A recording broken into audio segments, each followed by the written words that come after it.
বন্ধুগণ, এদিক ওদিক কোন দিকে না ঘুরে মসজিদে যান, মসজিদে গিয়ে নামাজ পড়েন, আর আল্লাহর কাছে হাত পেতে আল্লাহরে বলেন। সেজদা গিয়া যখন রব্বুল আলামিনের দরবারে কিছু চাইবেন, হুজুরের কাছে জিজ্ঞেস করা হয়েছে, হুজুর বান্দা কখন আল্লাহর নিকটবর্তী হয়ে যায়? আল্লাহর নবী বলেছেন, বান্দা যখন সেজদা দেয় তখন বান্দা একেবারে আল্লাহ পাকের কাছে চলে যায়। আল্লাহর কাছে চান, যা দরকার, ছেলে নাই, মেয়ে নাই, বউ নাই, অথবা চাকরি নাই, প্রমোশন চাই, ব্যবসায় উন্নতি চাই, যা দরকার কাকে বলবেন? মনটাকে পরিষ্কার করুন, আজকে মনটাকে সাফ করুন, সমস্ত দুর্বলতা থেকে মনকে উঠায় আনো, বিশ্বাস করুন, যা চাওয়া যা বলা সবটা আল্লাহর কাছে। কার কাছে? আমি তার গোলাম। আমি কার গোলাম? আল্লাহ ছাড়া কারো কাছে আমার অভিযোগ তুলবো না, সবটা বলবো আল্লাহর কাছে। বলে দেখেন, বলে দেখেন আল্লাহ পাক কিভাবে আপনাকে সাহায্য করেন। সুবহানাল্লাহ। ভাইরা আমার, আল্লাহ রাব্বুল আলামিন রাসূল করিম সাল্লাল্লাহু আলাইহি ওয়াসাল্লামকে বলেছেন, ফাইদা ফারাগতা ফানসাব ওয়া ইলা রাব্বিকা ফারগাব। যখন তুমি খালি হাত হয়ে যাবে, দাঁড়িয়ে যাবে এবং তোমার রবের কাছে মিনতি জানাবে, কিছু যখন থাকবে না, তোমার রবের কাছে দাঁড়ায় যাও আর তার কাছে মিনতি জানাও, তোমাকে আল্লাহ ভরপুর করে দিবেন। ভান্ডের কোনো অভাব নাই। আমাদের ভান্ড হচ্ছে যত দেব তত কমবে, আর আল্লাহর ভান্ড যত দেয় তত সমান সমান থাকে, মোটেই কমে না, মোটেই কমে না। সুতরাং দয়াল বাবা, বাবাজান, কেবলাজান বাবা কি যে কবে আর কি করবে দিশা করতে পারে না। গান বাজনা, তারপরে গোসল শরীফ, কি জানি হাবিজাবি শরীফ, কোন শেষ বেদাত দিয়ে ভরে গেছে। এগুলি বিশ্বাস করবেন না, বিদআত খারাফা, এর সাথে মুসলমানের কোনো সম্পর্ক নাই। গান বাজনার সাথে মুসলমানের কোনো সম্পর্ক। হাতে কতগুলো ঢোল নিয়ে তারপরে মাজারের কাছে গিয়ে ঢোল বাজায়, কবরের কাছে, মাথায় কতগুলো চুল, দাঁতে ময়লা, মোষগুলা ঠোঁট দুইটা ঢাইকিয়া দাড়ির কাছে এসে পড়ছে। হায় হায় রে, এই রকমের মোষ আমি মাঝে মধ্যে চিন্তা করি যে দই খায় কেমনে এরা,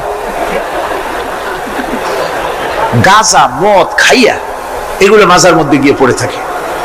আর কি জানি আছে ওইটারে ঘষে আর বলে মদিনা যাব কেমনে, মদিনা যাব কেমন। তুই মদিনা যাবি কেমনে? মদ খেয়ে গাঁজা খেয়ে তুই যাবি মদিনা? একটা কথা হইলো? তোর নাপাক কদম আল্লাহ পাকের আরদে মুকাদ্দাসে উঠতে পারে না। বদকার, জিনাকার, শারাবি, কাবাবি আল্লাহ পাকের নাফরমান। কতগুলা শালু কাপড় গায়ে দিয়া, মাথায় কতগুলা চুল রাখা, তারপরে গ্রামের নামে শরীফ। আশ্চর্য কথা, এই গ্রামের নাম শরীফ, ওই গ্রামের নামের মাথায় গিয়া শরীফ। শরীফ তো মক্কা শরীফ, মদিনা শরীফ, কোরআন শরীফ, হাদিস শরীফ। আর শরীফের দরকার নাই। শরীফের জাত মারছে গ্রামে গ্রামে শরীফ লাগাইয়া, কর্ণফুলী শরীফ, চন্দ্রকোনা শরীফ। আশ্চর্য কথা, শরীফ শব্দের একটা ইজ্জত থাকা উচিত, ঠিক কিনা কন? আপনাদেরকে সতর্ক হতে হবে। আনুগত্য এবং গোলামি সকল ব্যাপারে আল্লাহ পাকের করতে হবে, চাইতে হবে কার কাছে? আল্লাহর কাছে। আমার এই কথা আপনাদের মনে আছে কিনা জানি না। সম্রাট শাহজাহানের সময় এক ফকির, এক ভিক্ষুক ভিক্ষা করে বেড়াতো। 70-80 বছর বয়স হয়ে গিয়েছে। এক লোক বলছে, সারা জীবন তো তোমার ছোটবেলা থেকে ভিক্ষা করতে দেখলাম। সে বলল, মানুষের দেয় তো 2 পয়সা 1 পয়সা, ভিক্ষা ছাড়া করবোটা কি? লোকটি বলল, তোমার একটা পরামর্শ দেই, একদিন সম্রাটের কাছে গিয়ে যে দেখো, একবারে যা দেবে খাইয়া কুলাইতে পারবে না। সম্রাট শাহজাহান কোথায় আছে এখন? দেখো গিয়ে মসজিদে আছে। লোকটি মসজিদের বাইরে গিয়ে দেখে সম্রাট একা হাত তুলে বসে আছে, চোখ থেকে পানি পড়তেছে দর দর করে, দাড়ি ভিজে জামায় পড়তেছে। বহুক্ষণ দাঁড়িয়ে আছে। এরপরে সম্রাট তার মুনাজাত শেষ করে বেরিয়ে আসছেন। ফকিরের সঙ্গে দেখা। ফকির বলল, আসসালামু আলাইকুম। তিনি বললেন, ওয়ালাইকুম আসসালাম ওয়া রাহমাতুল্লাহ। ফকির রওনা করেছে। বাদশা বলছে, তুমি তো একজন ভিক্ষুক মানুষ বলি মনে হয়, আমার কাছে তো কেউ কিছু না চাইয়া যায় না, তুমি যে কিছু না চেয়েই চলে যাচ্ছ। ভিক্ষুক বলছে, জাহাপানা, সত্যি কিছু চাইতে এসেছিলাম আপনার কাছে, কিন্তু আপনার অবস্থা দেখে আমার জ্ঞানের চোখ খুলে গেছে। আমি দেখতে পেলাম আমি যে সম্রাটের কাছে ভিক্ষা চাইতে আসলাম, আমি তো শুধু তাকায় আছি, আমি তো কান্দি না, বরং আমি যার কাছে চাইতে এসেছি তিনি আমার চাইতে আরো নগণ্য ভিক্ষুকের মতো হয়ে কার কাছে যেন হাত পেতে চোখের পানি ফেলে কান্দে। মনে মনে ভাবলাম, সম্রাট কান্দে যে সম্রাটের কাছে, ওই আল্লাহ সারা জীবনে কারো কাছে কিছু চাইব না। আল্লাহর কাছে চাওয়ার অভ্যাস করুন, তিনি দিতে পারেন, সবকিছু তার আছে। এই বিশ্বাস মনের ভিতরে জমাতে হবে, তাহলেই সত্যিকারের মুসলমান আমরা হব। আল্লাহ পাক সত্যিকারের গোলাম আমাদেরকে বানাবেন, আমরা বলি আমিন। مثل الذين ينفقون أموالهم في سبيل الله كمثل حبة। আল্লাহর রাস্তায় খরচ করা এর দৃষ্টান্ত হলো একটা দানার মতো, যেই দানাটা থেকে 7টা ডাল বেরিয়ে গেল।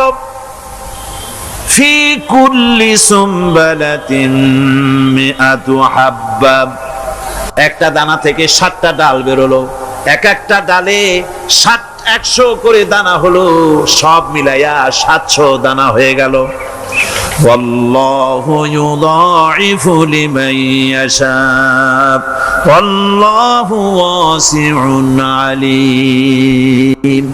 আল্লাহ পাক বলেন, এই পৃথিবীতে একটা দানায় 700 দানা যে আল্লাহ রাব্বুল আলামিন তোমার হাতে ধরায় দিলেন, সে আল্লাহ পাকের ব্যাংকে যদি টাকা জমা রাখো, আল্লাহর রাস্তায় যদি খরচ করো, 700 গুণ বাড়ায় আল্লাহ তোমার হাতে ধরাইয়া দিবেন।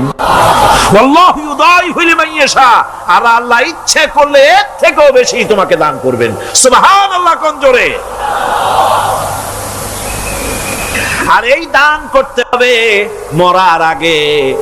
কোন সময় দেবেন? কোন? আমার দেশে বহু মুসলমান আছে যারা বলে, হুজুর আসি আপনাদের পেছনে, যা বলেন আসি, জীবন দিয়া দেব। এরা খুব চালাক, জীবন দিতে চায়, মাল দিতে চায় না। আল্লাহ তো আগে জীবন চায় নাই, আল্লাহ আগে কি চেয়েছেন? আল্লাহ আগে কি চেয়েছেন? আল্লাহ চেয়েছেন মাল। وَتُجَاهِدُونَ فِي سَبِيلِ اللَّهِ بِأَمْوَالِكُمْ وَأَنفُسِكُمْ। আল্লাহ পাক বলেন, জিহাদ করো আমার রাস্তায় মাল দিয়ে আর জান দিয়ে। মাল দাও আগে, মাল না দিয়া যদি আগে মরে যাও, মালটা তো থেকেই গেল। সুতরাং মাল আগে আমার রাস্তায় দাও। দেবা কখন? মরার আগে দাও। وَأَنفِقُوا مِمَّا رَزَقْنَاكُم مِّن قَبْلِ أَن يَأْتِيَ أَحَدَكُمُ الْمَوْتُ। আমার রাস্তায় খরচ করো মৃত্যু আসার আগে। فيقول رب لولا أخرتني إلى أجل قريب। যদি মরার আগে না দাও, মৃত্যুর সময়, মৃত্যু যখন এসে গেল, সেই সময় যদি বলো, অনুশোচনা যদি করো, আরে যদি আমি সময় পাইতাম, একটু খানিক যদি সময় দিতে, আল্লাহ একটু সময় আমারে যদি দাও, ফাসাদদাকা ওয়া আকুম মিনাস সালিহিন, দান সদকা করব, সব আল্লাহর রাস্তায় দিয়ে দেব, আর আমি সালেহ বান্দাদের মধ্যে শামিল হয়ে যাব। আল্লাহ একটু সময় আমারে দাও। আল্লাহ পাক বলছেন, ওয়ালা ইউআখিরাল্লাহু নাফসান ইযা জাআ আজালুহা আল্লাহু খাবীরুম বিমা তা'মালুন। মৃত্যুর নির্ধারিত সময় আসলে 1 সেকেন্ড আগে পাশে করা হবে না। সুতরাং মৃত্যুর আগে খরচ করো। আপনি মনে করবেন যে আপনি মরে গেলে পরে আপনার ছেলে মেয়ে আপনার জন্য করবে, খরচ করবে। হ্যাঁ করবে, ঠিক। মরার পরে কুলখানির পরে 40, তারপরে শেষ, এরপর আর করবে। আপনার ছেলে মেয়ে আপনার জন্য করবে, তার প্রমাণ তো আপনি নিজে। আপনি আপনার ছেলের মেয়ের জন্য কি করে, আপনার মা বাবার জন্য কি করছেন? আপনার মা বাবার জন্য যদি আপনি কিছু না করে থাকেন, আপনার ছেলে মেয়ে আপনার জন্য করবে না। সুতরাং নিজের কাজ নিজে করেন। আপনার পিঠ যদি চুলকায়, আর নাতিরে যদি বলেন, নাতি পিঠটা চুলকায় দাও, সে যে জায়গা চুলকাবে আপনি করবেন উত্তর দিকে, সে উত্তর দিকে, দক্ষিণ দিকে, উপরে, নিচে, পিঠে, পাশার কাছে। যে জায়গায় আঙ্গুল দেবে আপনি করবেন ওখানে না, আবার আরেকটু উপরে দাও, আরেকটু পাশে দাও, জায়গা মতো পড়বেই না। আর কষ্ট করে নিজের হাতটা যদি পৌঁছাইতে পারেন জায়গা মতো পড়ে, একবার চুলকানি মারলেই চুলকানি শেষ। ঠিক কিনা? সুতরাং আপনি অন্যের উপরে ভরসা না করে নিজের খরচ নিজেই করে যান, নিজের কাজ নিজে করে যান, আল্লাহর রাস্তায় খরচ করে যান, বেশি পরিমাণে খরচ করেন। যত খরচ করবেন আল্লাহ রাব্বুল আলামিন রাজি হয়ে যাবে। কোন সুবহানাল্লাহ।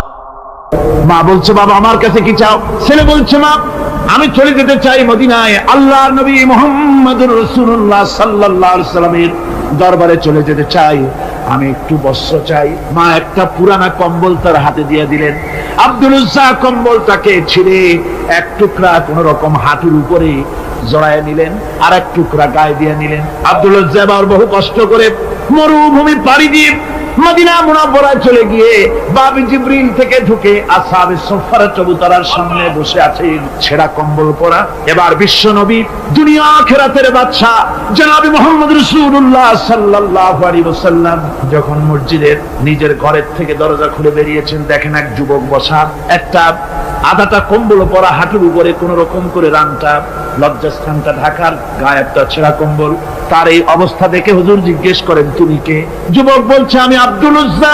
ইসলাম কবুল করার জন্য আমার সব ছিল, আমি কম ধনী ছিলাম না, আমার চাচা সব নিয়ে গেছে, সিনায় রেখেছে, আমার লুঙ্গিটাও দেয় নাই। ঘটনা সব তিনি খুলে খুলে বললেন। হুজুর বললেন, তোমার নাম আব্দুল উজ্জা নয়, তোমার নাম আব্দুল্লাহ। আব্দুল্লাহ জুলবাজাদাইন তার নাম। হযরত আব্দুল্লাহ জুলবাজাদাইন কি রাসূলুল্লাহ দিয়ে দিলেন, আসহাবে সুফফাদের সাথে মিলাই দিলেন, এখানে থাকুক, খাবার আসতে পরে খাবে। তাদের সব সময় খাবার থাকতো না। আসহাবে সুফফায় তারা থাকতেন যাদের ঘর নাই, বাড়ি নাই, থাকার জায়গা নাই। ক্ষুধার জ্বালায় যখন তারা অতিষ্ঠ হয়ে যেতেন, নবীজি ঘরের থেকে তাহাজ্জুদের জন্য যখন বেরোতেন, ক্ষুধার্ত সাহাবীরা রাসূলের চেহারা দেখার সঙ্গে সঙ্গে ক্ষুধা নিবৃত হয়ে যেত। হযরত রাসূল পাক সাল্লাল্লাহু আলাইহি ওয়াসাল্লাম আব্দুল্লাহকে ওনাদের মধ্যে ভিড়ায় দিলেন। আব্দুল্লাহ এবার কোরআন শরীফ পড়ে। কোরআন শরীফ পড়তে গিয়া চিল্লায় চিল্লায় তিনি পড়েন, আস্তে আস্তে পড়েন না। সাহাবীরা বিরক্ত হয়ে রাসূলের কাছে নালিশ করলেন যে বড় চিল্লায় কোরআন পড়ে, আমাদের নামাজেও ডিস্টার্ব হয়। হুজুর বলেন, সাহাবীরা কেউ আব্দুল্লাহর ব্যাপারে কোনো কথা বলবে না, তারে চিল্লাইতে দাও, যেহেতু ঈমানের জন্য তারে বড় মূল্য দিতে হয়েছে। পরনের লুঙ্গিটা পর্যন্ত আনতে পারে নাই, যত খুশি চিৎকার করেছে আল্লাহর কালাম পড়ুক। তাবুকের যুদ্ধ, রাসূলুল্লাহ তাবুকের দিকে রওনা করেছেন, 30,000 সৈন্য নিয়ে রওনা করেছেন। ওই জিহাদে মানুষেরা প্রাণ ভরে রাসূলুল্লাহকে সাহায্য করেছেন। মেয়ে লোকেরা নাকের ফুল, কানের দুল, গলার হাল খুলে খুলে রাসূলের কদম মোবারকে দিয়ে দিয়েছে। ধনীরা টাকা পয়সা সব দিয়েছে। হযরত আবু বকর তো যা ছিল সব এনে দিয়েছে, কিছু ছিল না ঘরে। রাসূল রওনা করলেন। প্রতিমধ্যে হযরত আব্দুল্লাহ জুলবাজাদাইন আল্লাহর নবীর খেদমতে হাজির হয়ে বলেন, হুজুর সবাই তো সব দিল, আমার কিছুই নাই, কিছু দিতে পারলাম না। হুজুর আপনি আমার জন্য দোয়া করেন, আমি যেন এই তাবুকের ময়দানে কাফেরদের বিরুদ্ধে লড়াই করে যেন শহীদ হয়ে যেতে পারি। মাল দিতে পারি নাই, কিন্তু আল্লাহর জন্য যেন আমার জীবনটা দিয়ে দিতে পারি। ও চট্টগ্রামের যুবকেরা, তরুণেরা, তোমাদের মতো 20 বছরের তরুণ হযরত আব্দুল্লাহ জুলবাজাদাইন শাহাদাতের তামান্না করে রিসালাতে মাহবের কাছে দাঁড়িয়েছে। হুজুর বললেন, একটা গাছের বাকল নিয়ে আসো। একজন একটা বাকল নিয়ে এলো। রাসূলুল্লাহ এই বাকলটা আব্দুল্লাহ জুলবাজাদাইনের হাতে লাগাই দিলেন। রাসূলুল্লাহ বললেন, আয় আল্লাহ, আমি আব্দুল্লাহর রক্ত কাফেরদের জন্য হারাম করে দিলাম। হযরত আব্দুল্লাহ বলছেন, ইয়া রাসূলুল্লাহ, আমি চাইছিলাম শহীদ হব, আর আপনি আমার রক্তটা হারাম করে দিলেন কাফেরদের জন্য। আল্লাহর নবী বলেন, আব্দুল্লাহ রে, কোনো চিন্তা করো না, তোমার মৃত্যু যদি জ্বরেও হয়, আল্লাহ রাব্বুল আলামিন তোমার শাহাদাতের দরজা দিয়ে দিবেন। তাবুকের প্রান্তরে চলে গেলেন। কয়েকদিন ওই তাবুকের ময়দানে থাকায় রাসূলের কাছে খবর এলো, আব্দুল্লাহ মারাত্মক জ্বরে আক্রান্ত হয়ে ইন্তেকাল করেছেন। রাসূলুল্লাহ বললেন, আমি জানাজা পড়াবো। হযরত আব্দুল্লাহর জানাজা হলো গভীর রাত। কবরের ভিতরে একজন দাঁড়ায়া লাশ ধরার জন্য একজন কবরের ভিতরে দাঁড়িয়েছে। 2 জন লোকে লাশ নিয়ে আসতেছে। হযরত বেলাল আলো উঁচু করে দাঁড়ায় ধরে আছে। অন্ধকার রাত, কবরের ভিতরে একজন দাঁড়ানো, লাশ নিয়ে এসেছে দুজনে। কবরের ভিতরে যিনি দাঁড়ানো তিনি বলছেন, এই লাশকে তোমাদের ভাইকে আদবের সাথে কবরে রাখো। কবরের মধ্যে যিনি দাঁড়ানো তিনি আর কেউ নয়, বিশ্বনবী মুহাম্মদুর রাসূলুল্লাহ সাল্লাল্লাহু আলাইহি ওয়াসাল্লাম। হযরত রাসূলুল্লাহ বলতেছেন, আবু বকর ওমর, তোমাদের ভাইকে আদবের সাথে কবরে রাখো, খবরদার বেয়াদবি করো না। কবরের মধ্যে আল্লাহ নবী আব্দুল্লাহ জুলবাজাদাইনকে নিজ হাতে শোয়ায় দিয়া কবরের উপরে পাথর বিছিয়ে দিয়ে নবীজি বললেন, রব্বুল আলামিন, আজকের এই সন্ধ্যা পর্যন্ত আমি আব্দুল্লাহর প্রতি রাজি ছিলাম, তুমিও আব্দুল্লাহর প্রতি সন্তুষ্ট হয়ে যাও। হযরত ইবনে মাসউদ রাদিয়াল্লাহু তাআলা আনহু বলেন, আমি চিৎকার মেরে কেঁদে কেঁদে বললাম, আল্লাহ, আজকে যদি এই কবরে আব্দুল্লাহ না হয়ে আমি হতাম, আমার কিসমতটা ভালো হয়ে যেত। যুবকেরা, ও তরুণ মুসলমানেরা, তোমরাই রক্ত দিয়ে ইসলাম কায়েম করেছো। কে কায়েম করেছে ইসলাম? মুসলিম তরুণেরা, মুসলিম যুবকেরা। তোমাদের অবদান সব চাইতে বেশি। আজ মুসলমান যুবকদের চরিত্র নাই, মদ, জুয়া, জিনা, ব্যভিচার করে করে সর্বনাশ করে দেওয়া হলো। সরকারি ভাবে, বেসরকারি ভাবে, বিভিন্ন ভাবে যুবকদেরকে মিসগাইড করার জন্য মদ দেওয়া হয়, টাকা দেওয়া হয়, অস্ত্র দেওয়া হয়, সব দিয়ে যুবকদের চরিত্র নষ্ট করা হচ্ছে। অথচ যুবক হচ্ছে একটা জাতির মেরুদণ্ড। জাতির কি মেরুদণ্ড? এই মেরুদণ্ডকে ঘুরে ধরেছে, এই মেরুদণ্ড নষ্ট করার ব্যবস্থা করা হয়েছে। আমার মুসলমান ভাইয়েরা, হাদিস থেকে শোনো, বদরের প্রান্তরে যুদ্ধ হবে। রাসূলুল্লাহ সাহাবায়ে কিরামদেরকে রেডি করেছেন, কিন্তু এই যুদ্ধটা বড় মারাত্মক। এই জিহাদ বড় মারাত্মক। জিহাদ হবে, চাচার বিরুদ্ধে ভাতিজা জিহাদ করবে, বাপের বিরুদ্ধে সন্তান অস্ত্র ধারণ করবে, ভাইয়ের বিরুদ্ধে ভাই অস্ত্র ধারণ করবে। কোন জায়গা? বদর। কোন জায়গায়? বদর। মক্কা থেকে যারা আসতেছে সব চাচা, ভাই, মামু, খালু, এরা আপন আপন লোকেরা আপন লোকের বিরুদ্ধে অস্ত্র ধারণ করবে। এটা কি সহজ? কোন এটা কি সহজ? রাসূলুল্লাহ যুদ্ধের কথা মানুষকে বুঝাচ্ছেন, একটু ইতস্তত করে। হযরত রাসূল পাক সাল্লাল্লাহু আলাইহি ওয়াসাল্লাম যুদ্ধের কথা সাহাবায়ে কিরামদের সামনে পেশ করতেছেন আর একটু ইতস্তত করতেছেন। এই কঠিন যুদ্ধে সাহাবীরা কিভাবে মেনে নেবে? রাসূলের মনের অবস্থা বুঝতে পেরে হযরত মিকদাদ রাদিয়াল্লাহু তাআলা আনহু, বর্ষিয়ান সাহাবী, তিনি দাঁড়ায় গেলেন। তিনি দাঁড়ায় বলছেন, ইমদি বিনা ইয়া রাসূলুল্লাহ হাইসু মা তাশা। হে রাসূল, আপনি আমাদেরকে নিয়ে চলুন, আল্লাহ যেদিকে আপনাকে যেতে বলে, হাইসু মা তাশা আয় হাইসু মা আমারাকাল্লাহ, যেদিকে আল্লাহ আপনাকে যেতে বলেন আমাদেরকে নিয়ে আপনি সেদিকে চলেন। ইন্না লা নাকুলু লাকা কামা ক্বালা বানু ইসরাঈল লিমূসা আলাইহিস সালাম, ইযহাব আনতা ওয়া রাব্বুকা ফাকাতিলা ইন্না হাহুনা কাঈদুন। আমরা মুসা আলাইহিস সালামের উম্মতের মতো বলবো না যে, হে মুসা, তুমি আর জিবরাইল আর তোমার আল্লাহ যুদ্ধ করো, আমরা ঘরে বসে আরাম করি। এই কথা আমরা বলবো না হুজুর। বল ইযহাব আনতা ওয়া রাব্বুকা ফাকাতিলা ইন্না মাআকুমা মুকাতিলুন। হে রাসূল, বরং আমরা বলবো আপনি যুদ্ধ করুন, আপনি আমাদের নিয়ে চলুন, আমরা লড়বো আপনার সাথে কাফেরদের বিরুদ্ধে। ততক্ষণ পর্যন্ত লড়বো মা দামাত আইনুন মিন্না তাতাররাফ। ও রাসূল, যতক্ষণ আমাদের চোখের একটা পাতাও নড়ে ততক্ষণ আপনার সাথে আমরা লড়বো। সুবহানাল্লাহ। মানে জীবন যতক্ষণ আছে আপনার সাথী হয়ে কাফেরদের বিরুদ্ধে লড়তে থাকবো। হুজুর খুব খুশি হয়ে গেল। হুজুর কি হলেন? দারুণ খুশি হয়ে গেল। আল্লাহর নবী খুশি হয়ে বললেন, ও সাহাবীরা, তোমাদের মানসিক অবস্থা যখন এই কুবু বিনা ইলা জান্নাতিন জান্নাতুন আরদুহা কারদিস সামাওয়াতি ওয়াল আরদ। ও সাহাবীরা, তোমাদের মানসিকতা যখন এমন, তখন আমার সাথে তোমরা দাঁড়াও, আমার সাথে ওঠো, আমার সাথে চলো জান্নাতের দিকে। রাসূলুল্লাহ বলেন, আমার সাথে চলো বেহেশত। কোন বেহেশত? এমন বেহেশত যে বেহেশতের বিশালতা আর প্রশস্ততা ওই বিশাল আকাশ আর জমিনের চাইতেও বেশি। এই বিরাট জান্নাতের দিকে চলো আমার সাথে। ফাকামা উমাইর বিন হামাম ওয়া কানা ইয়াকুলু তামার। যুবকেরা, তোমাদের মতো তরুণ, তোমাদের মতো এক যুবক যার নাম উমাইর, তিনি দাঁড়িয়ে গেলেন, হাতে ছিল খোরমা। খোরমা খাত দেখেন, বক্তৃতা হয়, মাঠে ওয়াজ নসিহত হয়, আর যুবকেরা দাঁড়ায় দাঁড়ায় বাদাম হয় না। ওই সাহাবী ওই সময় তো বাদাম টাদাম হয়তো পায় না, খোরমা খাত, খোরমা চাবাচ্ছে, বিচি ফেলাই দিতেছে, আর এইভাবে খাচ্ছে আর হুজুরের কথা শুনে। হুজুরের কথা শুনে উমাইর বলছেন, বাহ বাহ, এটা একটা আঞ্চলিক শব্দ। এর অর্থ হচ্ছে আয়মা আযমাহু ওয়া মা আহসানাহু। হে রাসূল, আপনি কত সুন্দর কথা বললেন, আপনি কি বিশাল কথা বলেছেন। কত বড় কথা বলেছেন, জিহাদ করলে জান দিলে এমন বেহেশত পাবো, জান্নাতুন আরদুহা কাআরদিস সামাওয়াতি ওয়াল আরদ, যে বেহেশতটা হবে ওই বিশাল আকাশের চাইতে এমন বেহেশত পাবো। ওয়াল্লাহি লাউ কুনতু হাইয়ান হাত্তা আকুলাহুম ইন্নাহা লাহায়াতুন তাবি, আল্লাহর কসম, আমি যদি হাতের সবগুলি খরমা খেতে যাই তাহলে তো অনেক সময় লাগবে, বেহেশতে যেতে দেরি হয়ে যাবে, অনেক দেরি হয়ে যাবে বেহেশতে যেতে। ফারামা বিহিন্না, হাতের সবগুলি খরমা তিনি ফেলে দিন। ও যুবকেরা, হযরত ওমর তোমার মতো যুবক খরমা খাওয়া সহ্য করলেন না আল্লাহর জান্নাতে যাওয়ার লোভে। জান্নাতে যেতে দেরি হয়ে যাবে, আল্লাহর সঙ্গে দিদার করতে দেরি হয়ে যাবে, এই মনে করে হাতের খরমাগুলি ফালায় দিলেন, জিহাদের ময়দানে ঝাঁপায়ে পড়লেন। হাদিস শরীফে এসেছে, উমাইর জিহাদ করে বেশ কিছু কাফেরদেরকে নিহত করে নিজেও শহীদ হয়ে গেলেন।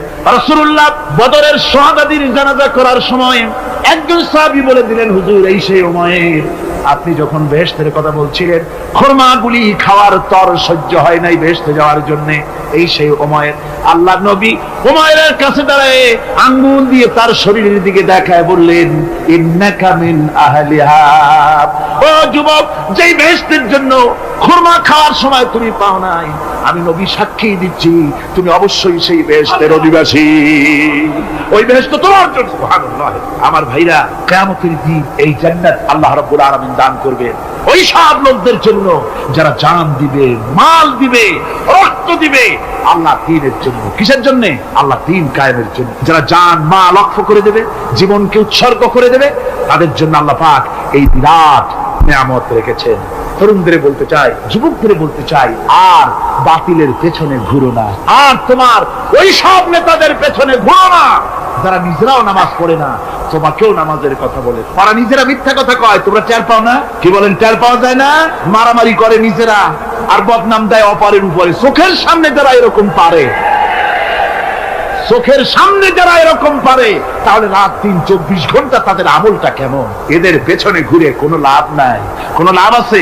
হ্যাঁ, একটা লাভ আছে। সেই লাভটা হচ্ছে টাটকা কিছু সুখ পেতে পারো, কিছু মদের টাকা, কিছু হোটেলের টাকা, কিছু পরের মেয়ে নিয়ে ঘোরার টাকা, কিছু ভ্রমণের টাকা, কিছু অস্ত্রপাতি, ত্রাস সৃষ্টি করা। আর ত্রাস সৃষ্টি করবা, কয়টা অস্ত্রের মালিক হইছো? যুবক, তরুণ, বিপদগামী তরুণদের বলবো, সরকার অননুমোদিত অস্ত্র যাদের কাছে আছে, শুনে রাখ, এই অস্ত্র কাউকে ক্ষমা করে, এই অস্ত্র কাউকে ক্ষমা করে না। সাপ পোষার মতো, যে সাপ তুমি দুধ কলা দিয়ে পোষো, ওই সাপ তোমাকে আবার দংশন করবে। ওঝা মরে না? মরে না। সাপ খেলা যারা দেখায় তারা মরে কিনা? ওই সাপই তাকে কাটে। সুতরাং গভর্নমেন্ট অনুমোদিত অস্ত্র তোমার কাছে, পাইপ গান, রিভলভার, স্টেন গান, এলএমজি, আদমজি, কত রকমের অস্ত্রপাতি যুবকদের কাছে। ঘুম নাই, সারা রাত অস্ত্র থাকে কাছে, আর কি কি লাল পানি খাইয়া চোখ দুইটা থাকে এত বড় বড়, দেখলেও ভয় করে। মাথায় ভাল্লুকের মতো মানুষ মারো তোমরা, মানুষ মারো। আহা, যারে মারলা একটুখানি হিউম্যান বিবেক দিয়ে চিন্তা করো। যাকে মেরেছ ওই রাত্রে তার বাড়ির কাছে যাও, ওই রাত্রে গোপনে তার বাড়ির কাছে গিয়ে দেখো তার মা কিভাবে তার সন্তানের জন্য কাঁদতেছে, মায়ের কোলটা খালি হয়েছে বলে কিভাবে কাঁদতেছে, তার বাবা কিভাবে কাঁদতেছে, তার বউ থাকলে কিভাবে ছটফট করতেছে, তার কলিজার টুকরা সন্তান থাকলে কিভাবে আব্বা আব্বা বলে কাঁদতেছে। যারে গুলি করে মেরেছো একবার বাড়ির কাছে গিয়ে কান পাচা শোনো। মনে রাখো যুবক, সন্ত্রাসীরা, শুনে রাখো, অস্ত্র দিয়া মানুষকে যারা মেরেছো, আল্লাহর কসম করে বলি, যেভাবে মেরেছো ওইভাবে তোমাকেও নিহত হতে হবে, কোনো সন্দেহ নাই। বাড়িতে গিয়ে ডায়েরিতে লিখে রাখো আমার কথা। কেমন? বাড়িতে গিয়ে ডায়েরিতে লিখে রাখো, ডায়েরিতে লিখে রাখো। যদি তুমি কাউকে হত্যা করে তার বউকে যদি বিধবা বানায় থাকো, তোমার বউ বিধবা হবেই। তুমি যদি কারো ছেলেকে এতিম বানায় থাকো, তোমার ছেলেকে আল্লাহ এতিম বানায় রাস্তায় ভিক্ষা করায় ছাড়বে। তুমি যদি কারো বাপকে মাকে কাঁদায় থাকো, আল্লাহ রাব্বুল আলামিন তোমার মা বাপকে কাঁদাবে। তুমি যদি বেয়নটের খোঁচা দিয়া, ড্যাগারের খোঁচা দিয়া একটা মানুষকে যদি বুক ফেলে থাকো, তোমার বুকটা ঝাঁঝরা করে দেওয়ার মতো অস্ত্র আল্লাহ তৈরি করে রেখেছে। বিশ্বাস করো, বিশ্বাস করো। অননুমোদিত অস্ত্র থানায় জমা দিয়ে দাও, মসজিদে ঢোকো, নামাজ পড়ো, চরিত্রবান হয়ে যাও। তোমাদের প্রতি আমার উদাত্ত দাওয়াত, আমার বুক ভরা দরদ। তোমাদের বিরুদ্ধে আমাদের কোনো বিদ্বেষ নাই, হিংসা নাই, আছে কলিজা বড় দরদ। দেখতে পাচ্ছি জাহান্নামের দিকে যাচ্ছে। এই পথটা কোন দিকের পথ? যারা বলেন কোথার পথ? ওই নেতাদের পিছনে আর চলো না, তওবা করো। ওই নেতাদের পিছনে আর যাবে না যারা তোমাদেরকে টাকা দেয় আর অস্ত্র দেয়, যারা তোমাদেরকে মদ দেয় আর নারী দেয়, ওদের পিছনে আর চলবে না। ওয়াদা করো। যুবকরা কি পারবে ওয়াদা করতে? ওই সব নেতাদের পিছনে জীবনে আর যাবে না, ওয়াদা করতে পারো? হাত উঁচু করে দেখাও যুবকেরা।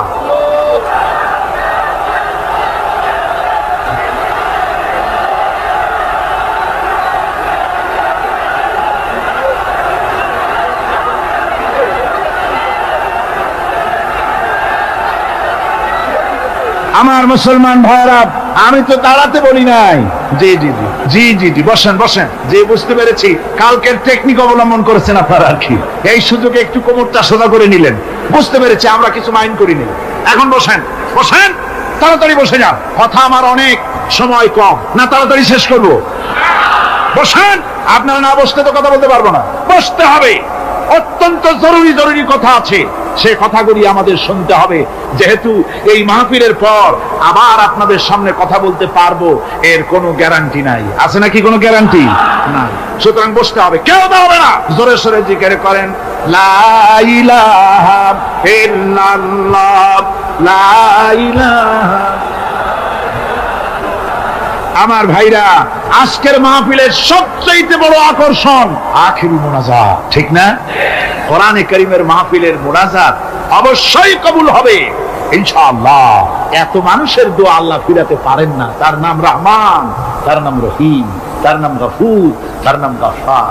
বান্দার দোয়া কবুল করাই তো তার কাজ। সুতরাং নড়াচড়া আদৌ করবেন না, যার যার জায়গায় বসে থাকুন। না বসলে আপনারা যদি হাঁটেন, মাঝে মধ্যে দাঁড়ান, এটা খুবই বিরক্তির উদ্রেক করবে। ভাইয়েরা, আমি সকলকে সেজন্য বলতে চাই যে আমরা আল্লাহর দ্বীন প্রতিষ্ঠার জন্য এই জিহাদের কথা যে আল্লাহ বলছেন, এই জিহাদের জন্য আমরা জান মাল সব কিছুকে উৎসর্গ করতে চাই। আল্লাহ যেন কবুল করেন, সবাই বলেন আমিন।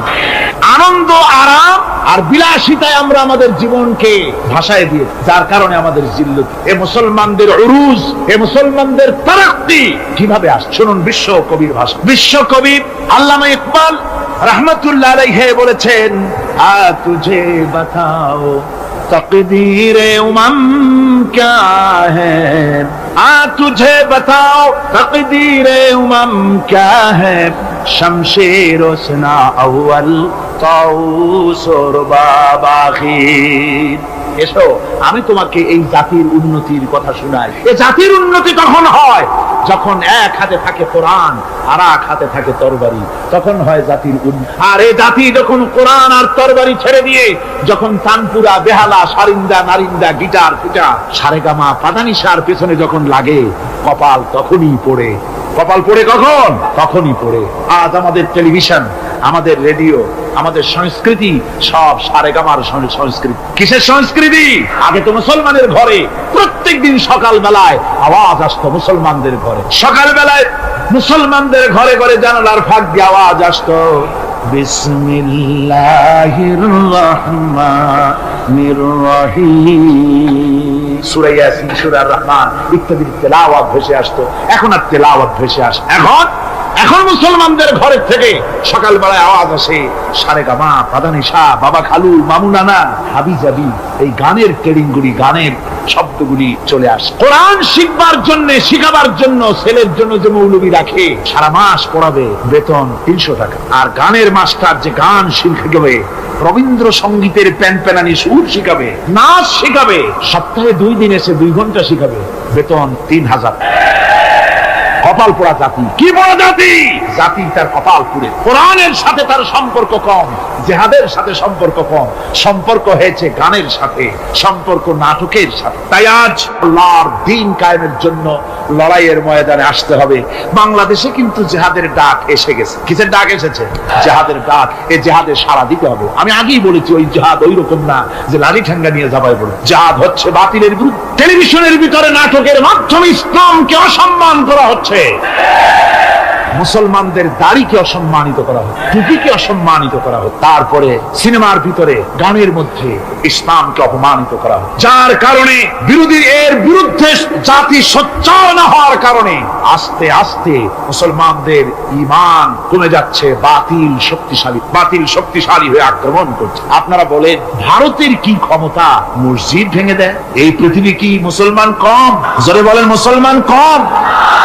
তাহলে ভারতের বাবরি মসজিদ তারা ভাঙলো কি করে? সাহস পেল কোথায়? সাহস পেয়েছে আমরা আমাদের ঐক্য বিনষ্ট করি, আমাদের ঐক্য ভেঙে ফেলেছি। আমরা একজন আর একজনকে গালি দেই, মুসলমান না বলে গালি দেওয়া হয়। পরস্পরের মহব্বত নাই, স্বীকৃতি নাই, শ্রদ্ধা নাই, ঐক্যবদ্ধ ভাবে আমরা নাই। আমরা আমাদের চরিত্র নাই, চরিত্র নষ্ট করেছি।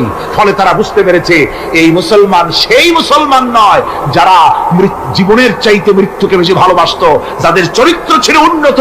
এরা সেই জাতিরা, এরা মিথ্যা কথা বলে, এরা জুয়া খেলে, এরা মদ খায়, এরা জেনা করে, এরা বদমাশি করে। এদের সেই চরিত্র নাই যেই চরিত্রের বলে আমাদের অপকর্মের মোকাবেলা করতে পারে।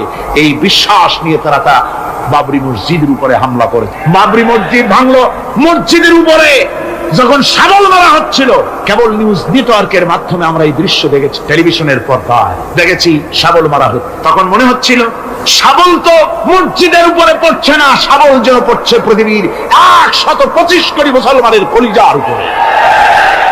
ভারত মসজিদ ভেঙে দিল। এরপরে এই মসজিদ ভাঙলো বিজেপি, শিবসেনা সহযোগিতা করলো ভারতের প্রধানমন্ত্রী নরপশুরাও। এই পৃথিবীর বর্তমান পৃথিবীর নিকৃষ্ট মানব সন্তান, জঘন্য শয়তান নরপশু। ওইটা নরসীমা নয়, ভারতের প্রধানমন্ত্রী মানুষ না, এটা একটি শয়তান। জোরে বলেন এটা কি? পৃথিবীর ইতিহাসকে কলঙ্কিত করেছে। আজ পর্যন্ত পৃথিবীতে কোথাও মসজিদ ভাঙা হয়েছে কোন ইতিহাস। আর ভারতের বেয়াদব সরকার বাংলাদেশে যখন সংসদে ভারতীয় এজেন্টদের প্রতিবাদের মোকাবেলায় যখন ভারতের এই কাজের নিন্দা জানানো হলো, ভারতের বেয়াদব সরকার তখন বলছে বাংলাদেশের গতিবিধির উপরে আমরা কড়া নজর রাখছি। বেটা বেয়াদব, বাংলাদেশ কি তোমার ভুটান না সিকিম? বাংলাদেশের উপরে কড়া নজর রাখার অধিকার তোমার নাই। এই পৃথিবীতে বাংলাদেশের সবচাইতে বড় দুশ্মন ভারত। সবচাইতে বড় দুশ্মন কে?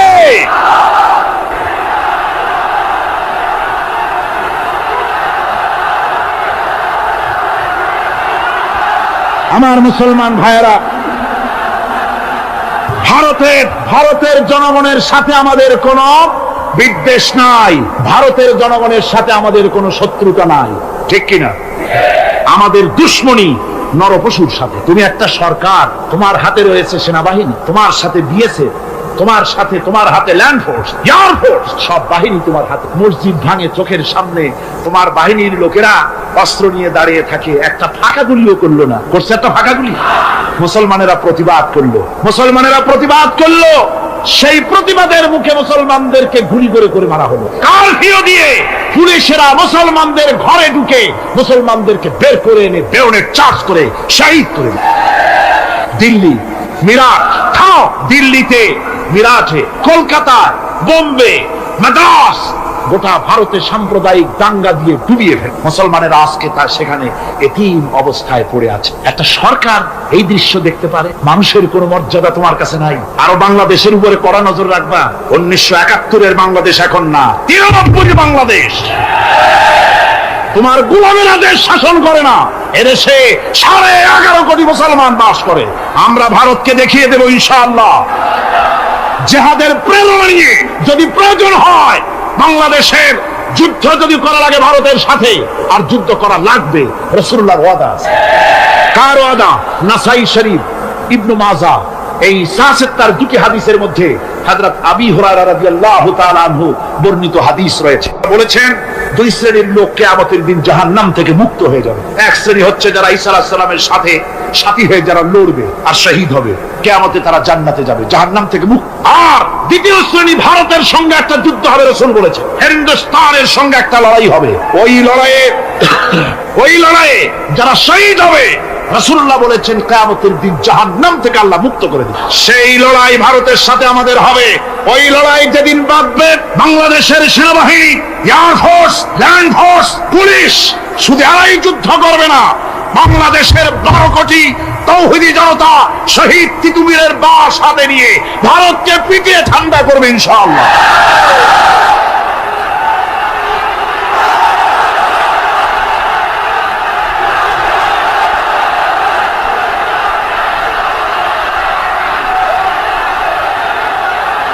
আমার দেশে ভারতের মসজিদ ভাঙার প্রতিবাদে আমাদের দেশে একটা হিন্দুও মরে নাই, কথা ঠিক কিনা কর? কিন্তু ভারতে বেগেছে তারা বাবরি মসজিদ। আমার দেশের 15 জন মুসলমান পুলিশের গুলিতে নিহত।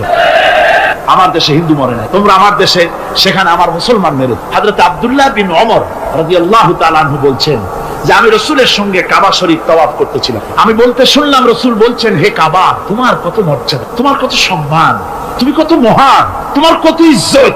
তবে কাবা শুনে রেখো, আল্লাহ রাব্বুল আলামিনের একটা মুমিন বান্দার যে মর্যাদা, তোমার মর্যাদা যত হোক একটা মুমিনের চাইতে নিশ্চয়ই বেশি নয়। তোমরা মসজিদ ভেঙেছো আর আল্লাহর মুমিন বান্দাদেরকে ভেঙেছো। ভারত সরকার শুনে রাখো, মসজিদ ভাঙো নাই, তকদির ভেঙেছো।